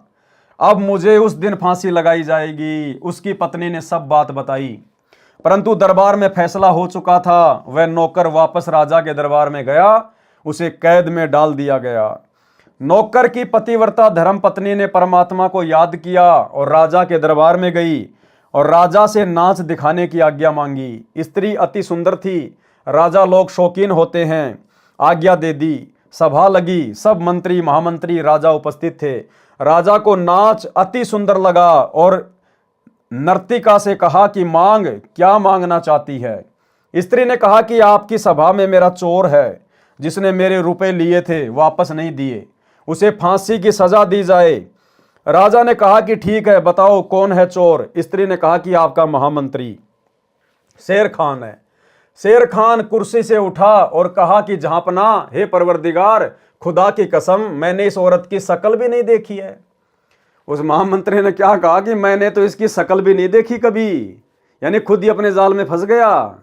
अरे भैया, अगर तूने इसकी शक्ल नहीं देखी तो फिर वो कटारी किससे लाया था? जांग के ऊपर वो तिल का निशान है, वो किसका था? फंस गया। शेर खान कुर्सी से उठा और कहा कि जहांपना, हे परवरदिगार, खुदा की कसम मैंने इस औरत की शक्ल भी नहीं देखी है, ये सरेआम झूठ बोल रही है। तब स्त्री ने कहा कि राजन, यदि इसने मेरी शक्ल नहीं देखी है, ये मुझे जानता तक नहीं है, तो वे पटका और वो कटार कहां से लाया था?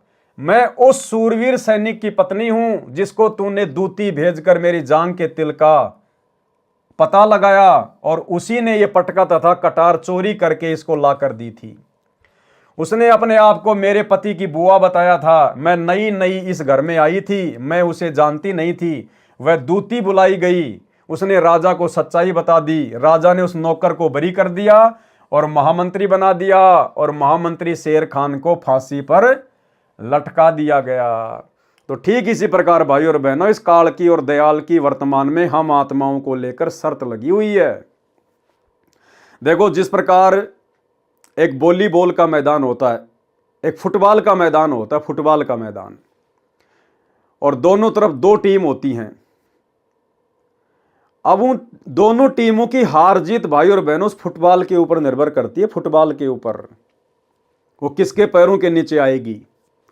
इसी प्रकार ये किस ब्रह्मांड फुटबॉल का मैदान है। दो टीम हैं, काल और दयाल, सतगुरु और काल, और हम आत्माएं हैं फुटबॉल। हम किसके पैरों के नीचे रहेंगे, उसी की जीत है। तो हमने तो अपने गुरुदेव भगवान के चरणों के नीचे रहना है, अपने परमात्मा के चरणों के नीचे। पतिव्रता स्त्री उसे कहा जाता है जो अपने पति के अतिरिक्त अन्य पुरुष से स्वेच्छा से संभोग यानी सेक्स ना चाहे, चाहे वो सोने का क्यों ना खड़ा हो, चाहे देवता पृथ्वी पर उतर आए। यदि कोई बलात्कार करता है तो उस नीच को पाप लगेगा और राजा के द्वारा दंडित किया जाएगा, परंतु इस कुकृत्य से उस स्त्री या लड़की का पतिव्रत धर्म नष्ट नहीं होता। दुष्ट शक्तिशाली व्यक्ति तो पुरुष से बलात् धन छीन ले जाता है। एक शक्तिशाली दुष्ट व्यक्ति ने जरा सी कहा सुनी होने पर ही एक व्यक्ति की गुदा में डंडा घुसा दिया। मरा तो नहीं, परंतु महीनों कष्ट रहा। इस प्रकार भगत ने पतिव्रता स्त्री के तरह अपने इष्ट देव पर समर्पित होना चाहिए। किस पर? इष्ट देव पर।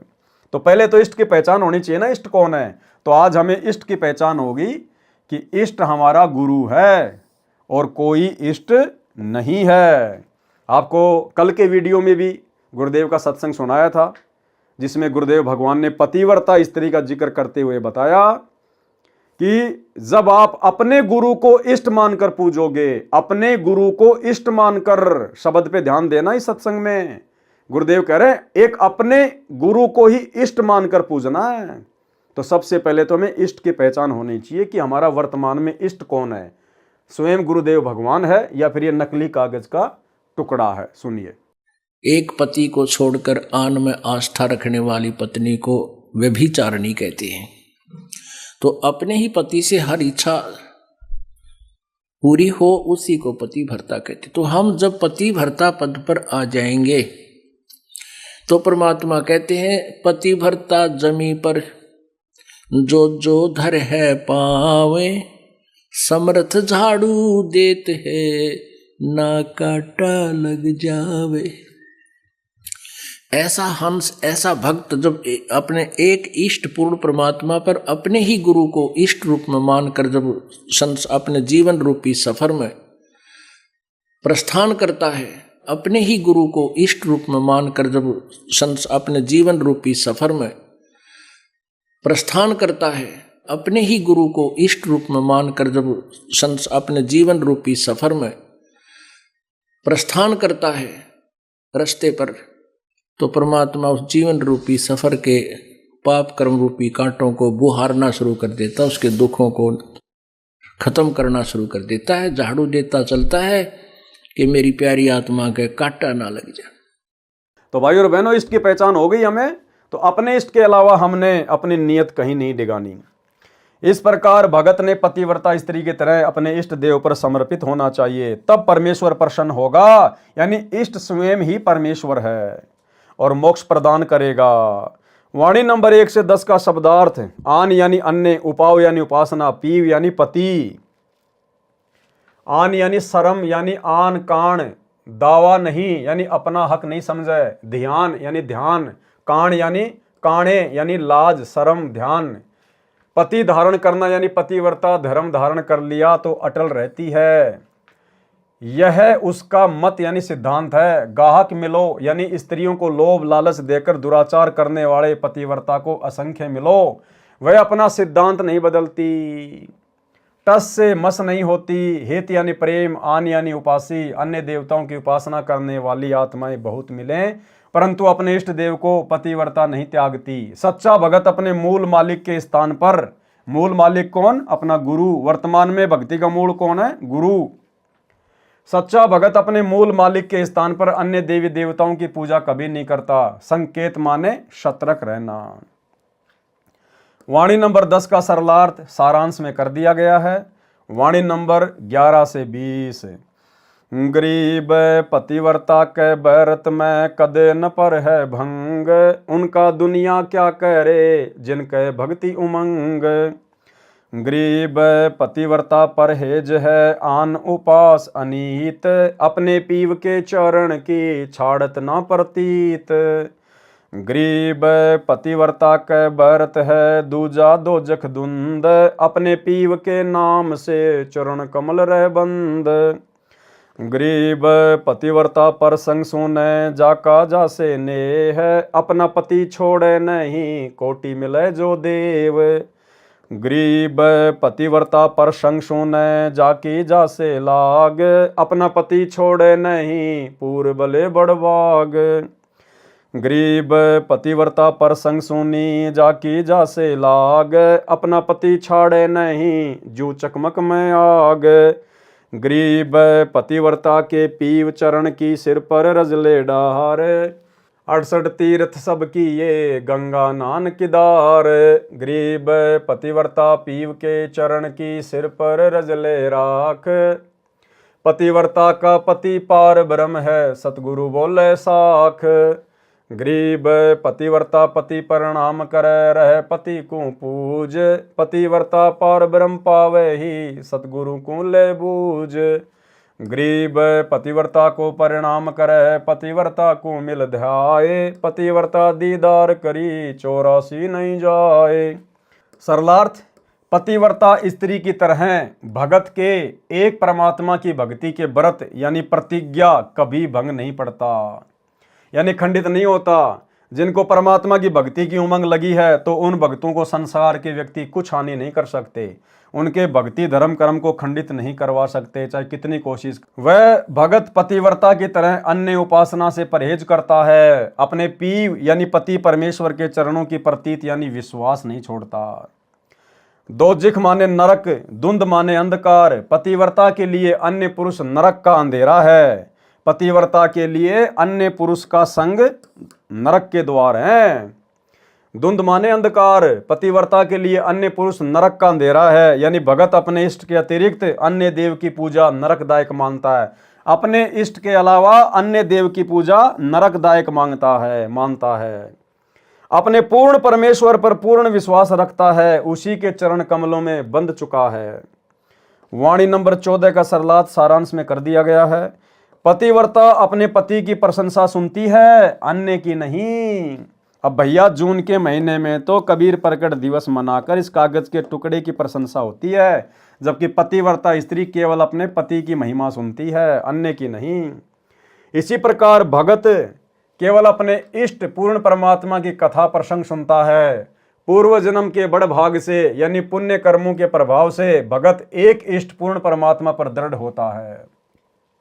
यानी अपने गुरु को ही इष्ट मानना कोई सामान्य बात नहीं होती है। क्या कह रहे हैं गुरुदेव कि पूर्व जन्म के बड़ भाग से यानी पुण्य कर्मों के प्रभाव से भगत एक इष्ट पूर्ण परमात्मा पर दृढ़ होता है, केवल एक इष्ट पर। और थोड़ी देर पहले आपने सुन लिया गुरुदेव के मुख से कि इष्ट कौन है, केवल अपना गुरु है। तो अपने गुरु पर यानी अपने इष्ट पर दृढ़ होना कोई सामान्य बात नहीं है। इसीलिए तो केवल सत्सेवक भाई बहन ही वर्तमान में अपने गुरु जी पर दृढ़ हैं। अपने गुरु के अलावा किसी और को इष्ट नहीं मानते, क्योंकि हमारे पिछले जन्म के बड़ भाग हैं। ऐसे अभेद मानती है जैसे पत्थर में अग्नि समाई रहती है। पूर्ण परमात्मा की भक्ति में सर्व तीर्थों के भ्रमण तथा गंगा स्नान तथा केदारनाथ के दर्शन का फल भी मिल जाता है। ये विचार परम भगत में सदा बने रहते हैं। यानी सच्चा सतगुरु मिलने के बाद भगत कभी भी इन तीर्थों पे जाकर धक्के नहीं खाता। केदारनाथ, बद्रीनाथ, कावड़ लाना, जगन्नाथ जाना, कबीर मंडी जाना, फलाना जाना, वो देखने के लिए जाना, सारे तीर्थ धाम हमारे गुरुदेव भगवान के चरणों में यानी इनकी भक्ति में है। वाणी नंबर 18 का सरलार्थ सारांश में कर दिया गया है। इष्ट देव में भगत की आस्था पतिव्रता की तरह है तो वह पार ब्रह्म यानी परम अक्षर ब्रह्म सत्य पुरुष को प्राप्त होता है। अगर अपने इष्ट में आपकी आस्था परमात्मा की तरह है तो ही आप जी सतलोक प्राप्त कर सकते हैं। वाणी नंबर 21 से 45। गरीब पतिव्रता चूक नहीं, कोटिक होई अचूक, और दुनी किस काम की जैसे सिंबल रूख। गरीब पतिव्रता चूक नहीं, कोटिक मिले कुटील, और दुनी किस काम की जैसे पाहनशील। गरीब पतिव्रता चूक नहीं, धर्मबर धसकंत, संत न छोड़े संतता, कोटिक मिलो वसंत। गरीब पतिव्रता चूक नहीं, साखी चंद्र सूर, खेत चढ़े से जानिए को कायर को शूर। गरीब पतिव्रता चूक नहीं, साखी चंद्र सूर, खेत चढ़े से जानियो किसके मुख पर नूर। गरीब पतिव्रता चूक नहीं, जाका यो ही स्वभाव, भक्ति हिरंबर उर्दर भाव सर्वस जावे। गरीब पतिव्रता चूक नहीं, तन मन धन सब जावे, नाम अभय पद उर्धर छोड़े भक्ति न भावे। गरीब पतिव्रता चूक नहीं, तन मन जाओ शीस, मोर ध्वज अर्पण किया सिर साटे जगदीश। गरीब पतिव्रता प्रहलाद है, ऐसी पतिव्रता होई, 84 कठिन 83 ना सिर पर बीती लोई।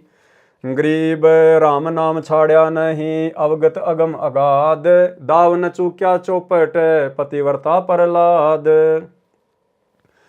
गरीब कौन कवल अनभय उठे, कौन कवल घर थीर, कौन कवल में बोलिए कौन कवल जल नीर। गरीब मूल कवल अनभय उठे, सहस कमल घर थीर, कंठ कमल में बोलिए त्रिकुटी कमल जल नीर। गरीब कहाँ बिंद की संधि है, कहाँ नाड़ी की नीम, कहाँ बजरी का द्वार है, कहाँ अमरी की सीम। गरीब त्रिकुटी बिंद की संधि है, नाभि नाड़ी नीम, गुदा कवल बजरी कही मूलई अमर सीम। गरीब कहाँ भंवर का वास है, कहाँ भंवर का बाग, कौन भंवर का रूप है कौन भंवर का राग। गरीब हृदय भवर का वास है, सहस कवल दल बाग, उजल हिरंबर रूप है, अनहद अवगत राग। गरीब निस्वासर कै जागैण, हासिल बड़ा नरेश, नाम बंदगी चित धरो, हाजरी रहना पेश। गरीब सुरति सिंहासन लाइए, निर्भय धुनि अखंड, चित्रगुप्त पूछे नहीं, जम का मिटी है दंड। गरीब ऐसा सुमरण कीजिए, रोम रोम दुन ध्यान, आठ बकत अधिकार करी, पतिव्रता सो जान। गरीब तारक मंत्र चित धरो, सूक्ष्म मंत्र सार, अजप्पा जाप अनादि है, हंस उतरी है पार। गरीब अंजन मंजन कीजिए, कुलकर्णी की दूर, साहिब सेती हिल मिलो, रहा सकल भरपूर। गरीब हरदम मुजरा कीजिए, यो तत् बारंबार, कुबुदि कटे कांजी मीटे, गणनामी घनसार। गरीब अजब हजारा पूप है, निगंधी गलतान, पांच तत्व नाही जहां, निर्भय पद परवान। गरीब सत्य पुरुष सायब दैणी, है सो अकल अमान, पूर्ण ब्रह्म कबीरे का, पाया हम स्थान। गरीब नेस निरंतर रम रहा, प्रकट क्या दिखलाई, दास गरीब गलतान, पद सहज रहा समाई। सरलार्थ, पतिव्रता चूके नहीं, कोटिक होई अचूक। यानी जैसे पतिव्रता के साथ जबरदस्ती हो जाती है तो भी वह अपने पति को हृदय से चाहती है, इसी प्रकार सत्य साधक एक परमेश्वर के उपासक को जबरदस्ती किसी अन्य देव स्थान पर कुल के लोग ले जाते हैं तो वह हृदय से अपने इष्ट को याद करता रहता है। उस अन्य देव में कभी इष्ट वाली श्रद्धा नहीं होती। अन्य देव तो ऐसा है जैसे सिंबल का वृक्ष होता है। लेकिन इसका मतलब ये नहीं कि हम आसानी से चले जाएं, हमने संघर्ष करना है। अगर आपके सास ससुर, आपके माता पिता आपके साथ ज़बरदस्ती करते हैं अन्य देवी देवताओं की पूजा करने के लिए या अन्य देवी धाम के स्थान पर जाने के लिए, तो आपने संघर्ष करना है। ये नहीं कि गुरुजी ने कह दिया लो मैं तो चली जाती हूँ, अंदर से तो अपने गुरुजी को याद करती रहूँगी। इससे भी बात नहीं बनेगी वर्तमान में, क्योंकि वर्तमान समय मोक्ष का है, प्राइम टाइम है। लड़ना नहीं, झगड़ना नहीं, लेकिन अड़ जाना है ऐसे मामले में। ऐसे मामले में केवल परमात्मा को प्रसन्न करना है। और अगर अड़ जाएंगे ऐसे मामले में कि भैया घर छूटो, चाहे जग रूठो, चाहे रूठो ये संसारा हो, अरे कौन सुनेगा फिर मेरी काल नगर में जब गुरु रूठ गया मेरा हो।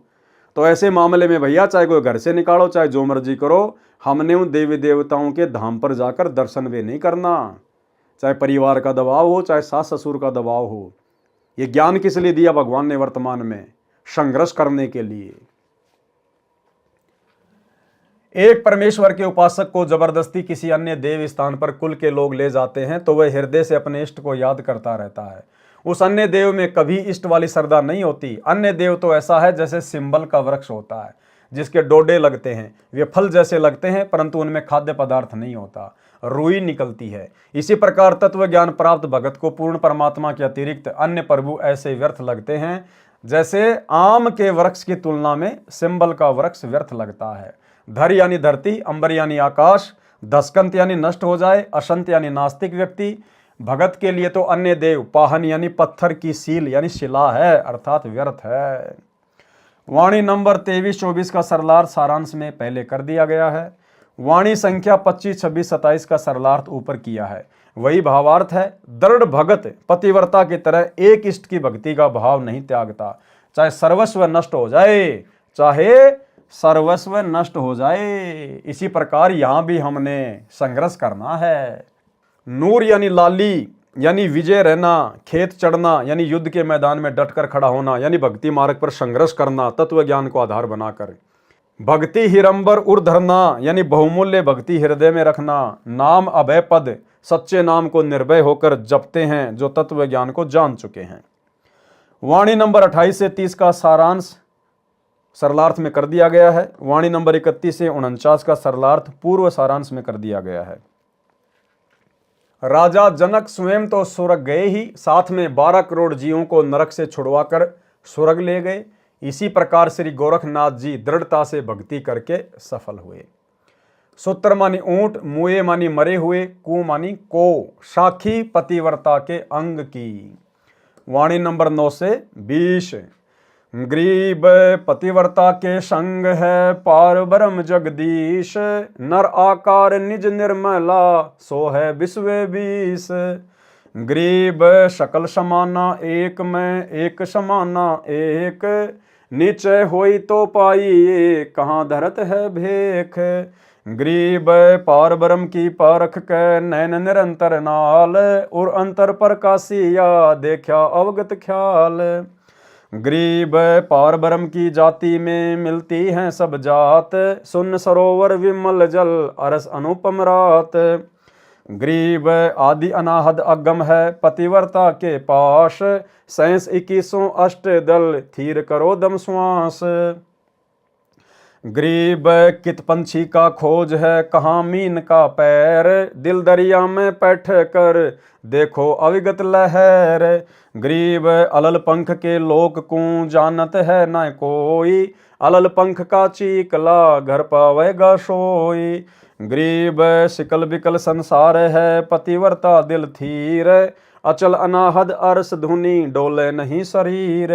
गरीब लोहा कंचन हो गया मिली पारस सत्संग, यो मन पलट है नहीं साधुओं के प्रसंग।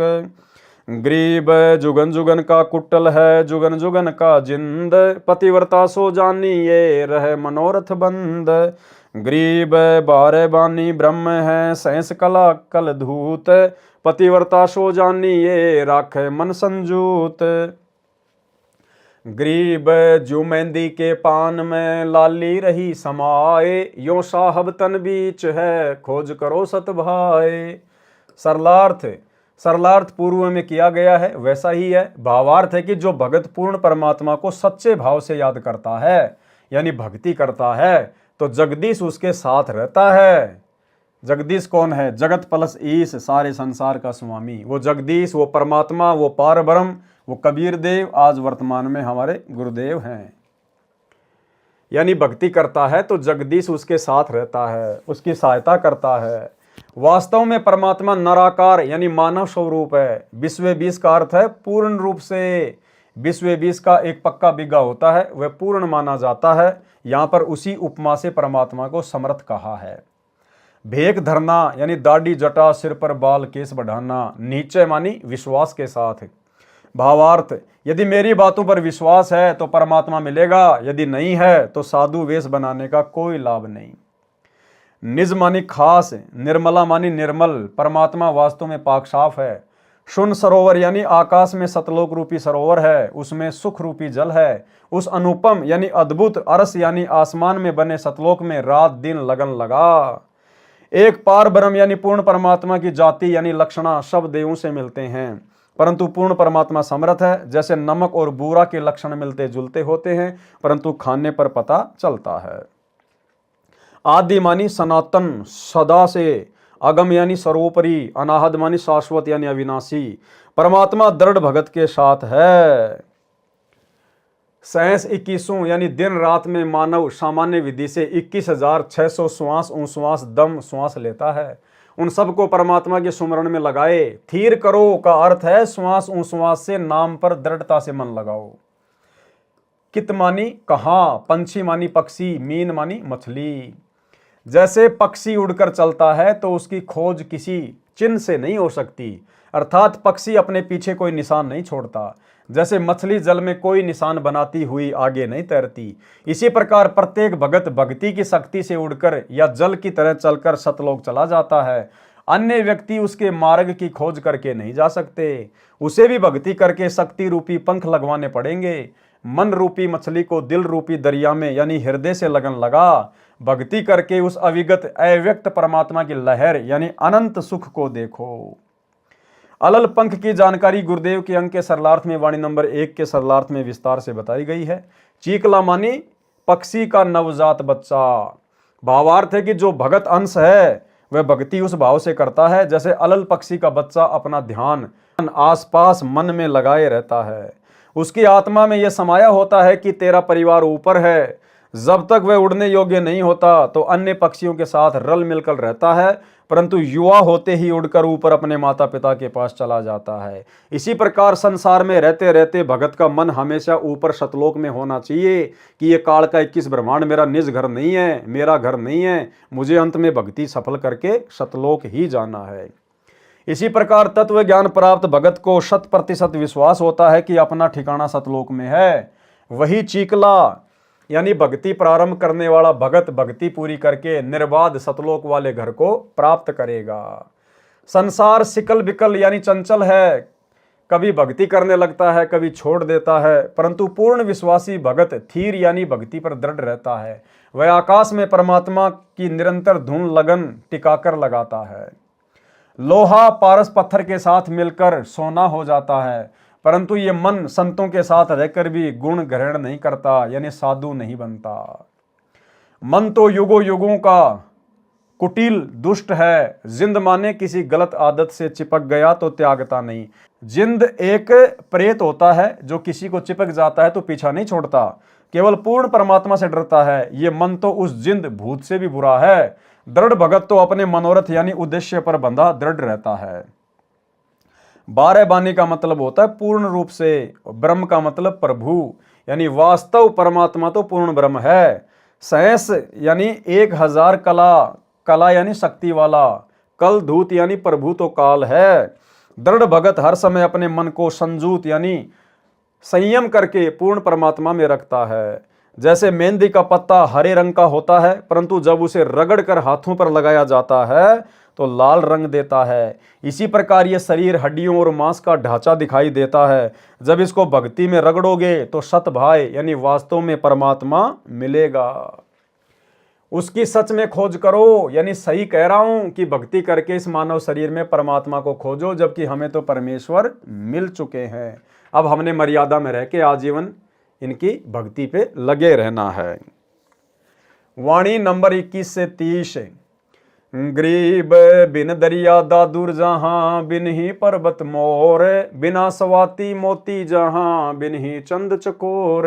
यानी परमेश्वर सतलोक की महिमा कर रहे हैं इन सब वाणियों में।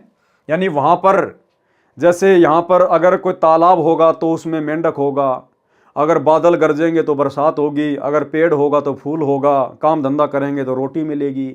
लेकिन सतलोक में ऐसा कुछ नहीं है, वहां पर नैस कर्म में है, बिना कर्म के सब कुछ प्राप्त होता है। वहां पर वो ऐसा लोक है, उसकी महिमा गाई है मालिक ने।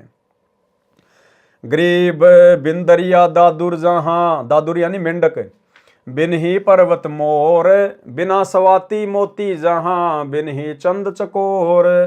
गरीब बिन बादल बिजली जहां, बिन गन हर गर्जंत, बिन बागों कोयल जहां, बिन ही फाग बसंत। गरीब बिन ही बेली फूल है, बिना केत की भोर, बिन चिस्म्यों दीदार है, बिना दस्त जहां चोर। गरीब बिन ही आसन बैठे ना, बिन पग का जहां पंथ, बिन ही द्वारे बोले ना, समझे बिरला संत। गरीब बिन जिब्या वाणी पढ़े, बिन ही अंग अनूप, बिन मंदिर जहां पौडना, अवगत सत्य स्वरूप। गरीब बिन ही धरती देहरा, जामे अवगत देव, दृष्टि मुष्टि से रहत है, जाकी कर ले सेव। गरीब जू सुआ पिंजर बस, खिड़की बंद लगाई, दुर्मति दिल अंदर रहे, मंजारी नहीं खाई। गरीब मार्ग बंक पिछाने ले, उड़न गड़न दे छाड़, सुरती शब्द के संग है, दुर्मति दिल से काढ़। गरीब कौन कवल में काल है, कौन कमल में राम, कौन कमल में जीव है, कौन कमल विश्राम। गरीब कंठ और सैंस कमल में काल है, शंख कमल दल राम, हृदय कमल में जीव है, अष्ट कमल विश्राम। सरलार्थ बिन यानी बिना दरिया नदी के जहाँ पर दादुर यानी मेंढक है, तथा पर्वत के बिना मोर रहते हैं। मोती का निर्माण समुद्र में रहने वाले जीव सीप के अंदर स्वाति नक्षत्र की वर्षा की बूंद से होता है, परंतु सतलोक में सतगुरु की शक्ति से सवते मोती बन जाते हैं। चकोर पक्षी भी बिना चंद्रमा के रहता है। भावार्थ है कि सतलोक में सर्व व्यवस्था परमेश्वर जी की कृपा से होती है। जो आश्चर्य की बात है, परंतु सतलोक में सामान्य बात है। सतलोक में बिन बाग के कोयल है, यानी कोयल की आवाज अपने आप होती है। ऐसा नहीं है कि सतलोक में बाग नहीं है, परंतु जहां बाग नहीं है वहां भी कोयल जैसी सुरीली आवाज सुनने को मिलती है। यानी वहां पर सब कुछ है, ऐसी सृष्टि है, लेकिन वहां पर बिना कर्म किए सब कुछ मिलता है। वहां भी कोयल जैसी सुरीली आवाज सुनने को मिलती है। बिजली जैसी चमक, यानी आकाशीय बिजली चमकती है तो वह बादलों से टकराने से गरज के साथ चमकती है। सतलोक में ऐसी झिलमिल झिलमिल तथा बादल वाली गर्जना कुछ स्थानों पर सदैव होती रहती है, वह बिना बादलों के होती है। सतलोक में बसंत के सुहावने मौसम के लिए फाल्गुन महीने की प्रतीक्षा नहीं करनी पड़ती, वहां सदैव बसंत जैसा सुहावना मौसम रहता है। यह परमेश्वरीय शक्ति का कमाल है। वह जैसे आज कोई भी वस्तु यदि हमने धरती पर रखनी है तो उसको धरती पर रखना पड़ेगा, जैसे मकान है, गाड़ी है, कोई भी चीज़ है। अब आप देखो सूरज है, चांद है, ये बताओ कौन सी धरती पे वो टिके हुए हैं? बिना धरती के टिके हुए ना। तो ऐसे ही सतलोक में सारी व्यवस्था है, लेकिन केवल परमात्मा ही आधार है और कोई चीज आधार नहीं है। दस्त मानी हाथ, भौरा यानी भौरा जो काला भुंड जैसा होता है, फूलों पर बैठकर सुगंध लेता है। बेली यानी बेल यानी लता, पूप यानी फूल फूल, पग यानी पैर, पंथ मानी मार्ग, चोर मानी चंवर जो गाय की दुम जैसे बालों वाला होता है, जो संतों तथा सदग्रंथों के ऊपर हाथ से चलाया जाता है। वह सतलोक में बिना हाथ के अपने आप चलता रहता है। आसन यानी बैठने के लिए कपड़ा, गद्दा या कुर्सी को आसन कहते हैं। सतलोक में बिना जीभ के भी बोल सकते हैं, यानी धुनी से बात होती है, मन ही मन में बातें होती हैं। जैसे आकाशवाणी होती है, मंदिर, महल, देहरा, देवालय जिसमें परमेश्वर रहते हैं। इन वाणियों में सतलोक में अनहोनी लीलाओं का ज्ञान है। वैसे वहां पर स्थायी मकान है, बाग हैं, झरने बहते हैं। अंग मानी शरीर जो 5 तत्व का है वह नहीं है। वहां पर अनूप यानी विचित्र शरीर है। दृष्टि यानी नजर, और मुष्टि यानी विशेष ध्यान से देखने की कोशिश।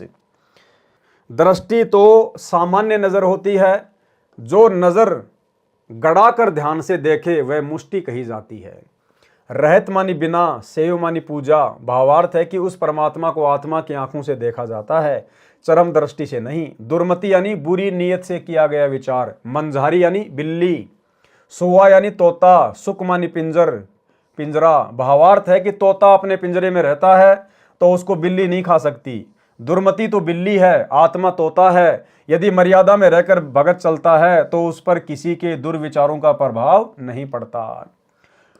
उड़न गड़न यानी चंचलता को छोड़कर यथार्थ भक्ति मार्ग को पहचान कर उसी अनुसार साधना कर अपने दिल से पूर्व के कुविचार काट यानी निकाल कर सत्य भाव से सत्य साधना कर अपने ध्यान यानी सुरती को शब्द यानी नाम जा पर लगाए रखे। संत गरीबदास जी ने प्रश्न उत्तर से ज्ञान समझाया है। प्रश्न किया है कि काल कौन से कमल चक्कर में है तथा जीव कौन से कमल में विश्राम करता है। उत्तर दिया है कि कंठ कमल तथा सहस्र कमल में दुर्गा जो काल की पत्नी है तथा काल ब्रह्म रहते हैं। दोनों का एक ही मकसद है, इसलिए ये दोनों काल स्वरूप हैं जो जीव को फंसाए हुए हैं। हृदय कमल में यानी शिव के लोक का कार्यक्रम जिस कमल चैनल में दिखाई देता है वह हृदय कमल है। उसी में परमेश्वर जी का मिनी सतलोक वाला कार्यक्रम एक कोने में दिखाई देता है। संग कमल वहां दृष्टिगोचर होता है। उसी हृदय कमल में जीव रहता है। अष्ट कमल में जीव विश्राम करता है। यानी जब हम रात को सो जाते हैं तो हमारी जो आत्मा है, हमारा जो जीव है, वो कहाँ चला जाता है? अष्ट कमल में जीव विश्राम करता है। अष्ट कमल का यहाँ भावार्थ है कि नाभि कमल जिसकी 8 पंखुड़ियां हैं, इसे भी अष्ट कमल दल कहते हैं। सोते समय जीव अष्ट कमल में रहता है। इस प्रकार प्रश्नोत्तर में ज्ञान स्पष्ट किया है।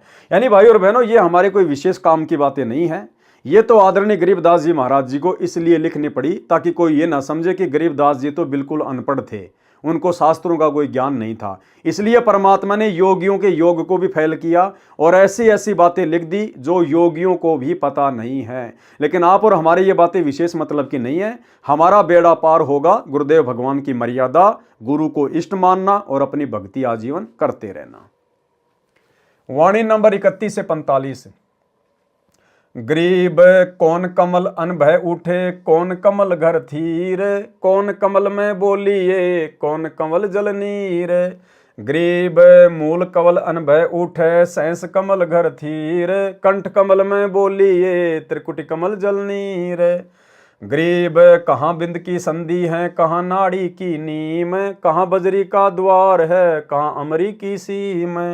गरीब त्रिकुटी बिंद की संधि है, नाभि नाड़ी नीम, गुदा कमल बजरी कही, मूलई अमरी सीम। गरीब कहाँ भंवर का बास है, कहाँ भंवर का बाग, कौन भंवर का रूप है, कौन भंवर का राग। गरीब हृदय भंवर का वास है, सहस कमल दल बाग, उजल हिरंबर रूप है, अनहद अवगत राग। गरीब निस्वासर कै जागणे, हासिल बड़ा नरेश, नाम बंदगी चित धरो, हाजरी रहना पेश। गरीब सुरति सिंहासन लाइए, निर्भय धुनि अखंड, चित्रगुप्त पूछे नहीं, जम का मिट है दंड। गरीब ऐसा सुमरण कीजिए, रोम रोम धुनि ध्यान, 8 वक्त अधिकार करे, पतिव्रता सो जान। गरीब तारक मंत्र चित धरो, सूक्ष्म मंत्र सार, अजप्पा जाप अनादि है, हंस उतर है पार। गरीब अंजन मंजन कीजिए, कुलकर्णी करी दूर, साहिब सेती हिल मिलो, रहा सकल भरपूर। गरीब हरदम मुजरा कीजिए, यो तत् बारंबार, कुबुद्धि कटे कांजी मीटे, घणनामी घणसार। गरीब अजब हजारा पूप है, निगंधी गलतान, 5 तत्व नाई जहां, निर्भय पद परवान। गरीब सत्य पुरुष साहिब धैणी है, सो अकल अमान, पूर्ण ब्रह्म कबीर का पाया हम स्थान। गरीब नेस निरंतर रम रहा, प्रकट क्या दिखलाई, दास गरीब गलतान पद सहज रहा समाई। सरलार्थ संत गरीबदास जी ने प्रश्न उत्तर करके शरीर के अंदर का भेद बताया है। मूल कमल से अनुभव यानी अनुभव की वाणी निकालकर जीव्या पर आती है। जब तक जीव परमेश्वर कबीर जी की शरण में नहीं आता, तब तक उसका अंतिम ठिकाना सहस्त्र कमल है, यानी कालजाल में ही रहता है। वह उसी को थीर यानी स्थायी मानता है। कंठ कमल जीव को बोलने में सहयोग देता है। त्रिकुटी कमल से दुख तथा प्रेम के आंसू निकलते हैं। बिंद यानी बीज शक्ति शुक्राणु त्रिकुटी से नीचे स्वाद चक्कर में आते हैं, फिर स्त्री के गर्भ में पुरुष द्वारा जाते हैं। उस शुक्राणु को स्वाद कमल में भेजने में नाड़ी सहयोग देती है, वह नाभि कमल से जुड़ी है। गुदा कमल स्वाद कमल में बजरी यानी वीर्य है, और मूल कमल में अमरी यानी सिद्धि शक्ति है। भंवर का यहाँ भाव जीव से है। वैसे भंवर भंवरा होता है जो फूलों की सुगंध लेता है, काले रंग का भुंड, परंतु इस वाणी में उपमा अलंकार है। भंवर का भावार्थ जीव से है। बताया है कि जब तक जीव मुक्त नहीं होता, तब तक शरीर में हृदय कमल में जीव रहता है, जागृत अवस्था में आंखों में रहता है। उसका अंतिम ठिकाना काल ब्रह्म का सहस्त्र कमल ही है, वही उसका बाग है। उसी की वासना में अंधा होकर विषयों में डूबा रहता है। जीव जो भक्ति करता है, उसका रूप उज्जवल स्वर्ण की तरह होता है। वह परमात्मा की भक्ति अनहद निरंतर करता है। यही उसका राग यानी विलाप रूप गीत है। निस्मानी रात्रि तथा वासर मानी दिन जागते रहना चाहिए, यानी भक्ति भजन में गफलत नहीं करना चाहिए।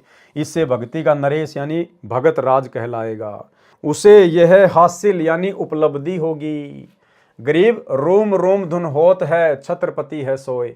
जो भगत साधना करता है और रोम यानी शरीर के बाल भी खड़े हो जाते हैं, तो वह भगत राज है। जैसे कई बार कोई ऐसा वाकया हमारे सामने आ जाता है सुख या दुख में, एकदम से हमारे रोंगटे खड़े हो जाते हैं, शरीर के रोए खड़े हो जाते हैं ऐसे। तो परमात्मा कहते हैं जब तुम भजन करोगे, नाम सुमरण करोगे, और उस समय तुम्हारी परमात्मा में ऐसी लगन लगे, और जब तुम्हारा रोम रोम खड़ा हो, तो मानना तुम भगत राज बनते जा रहे हो, भगत राज।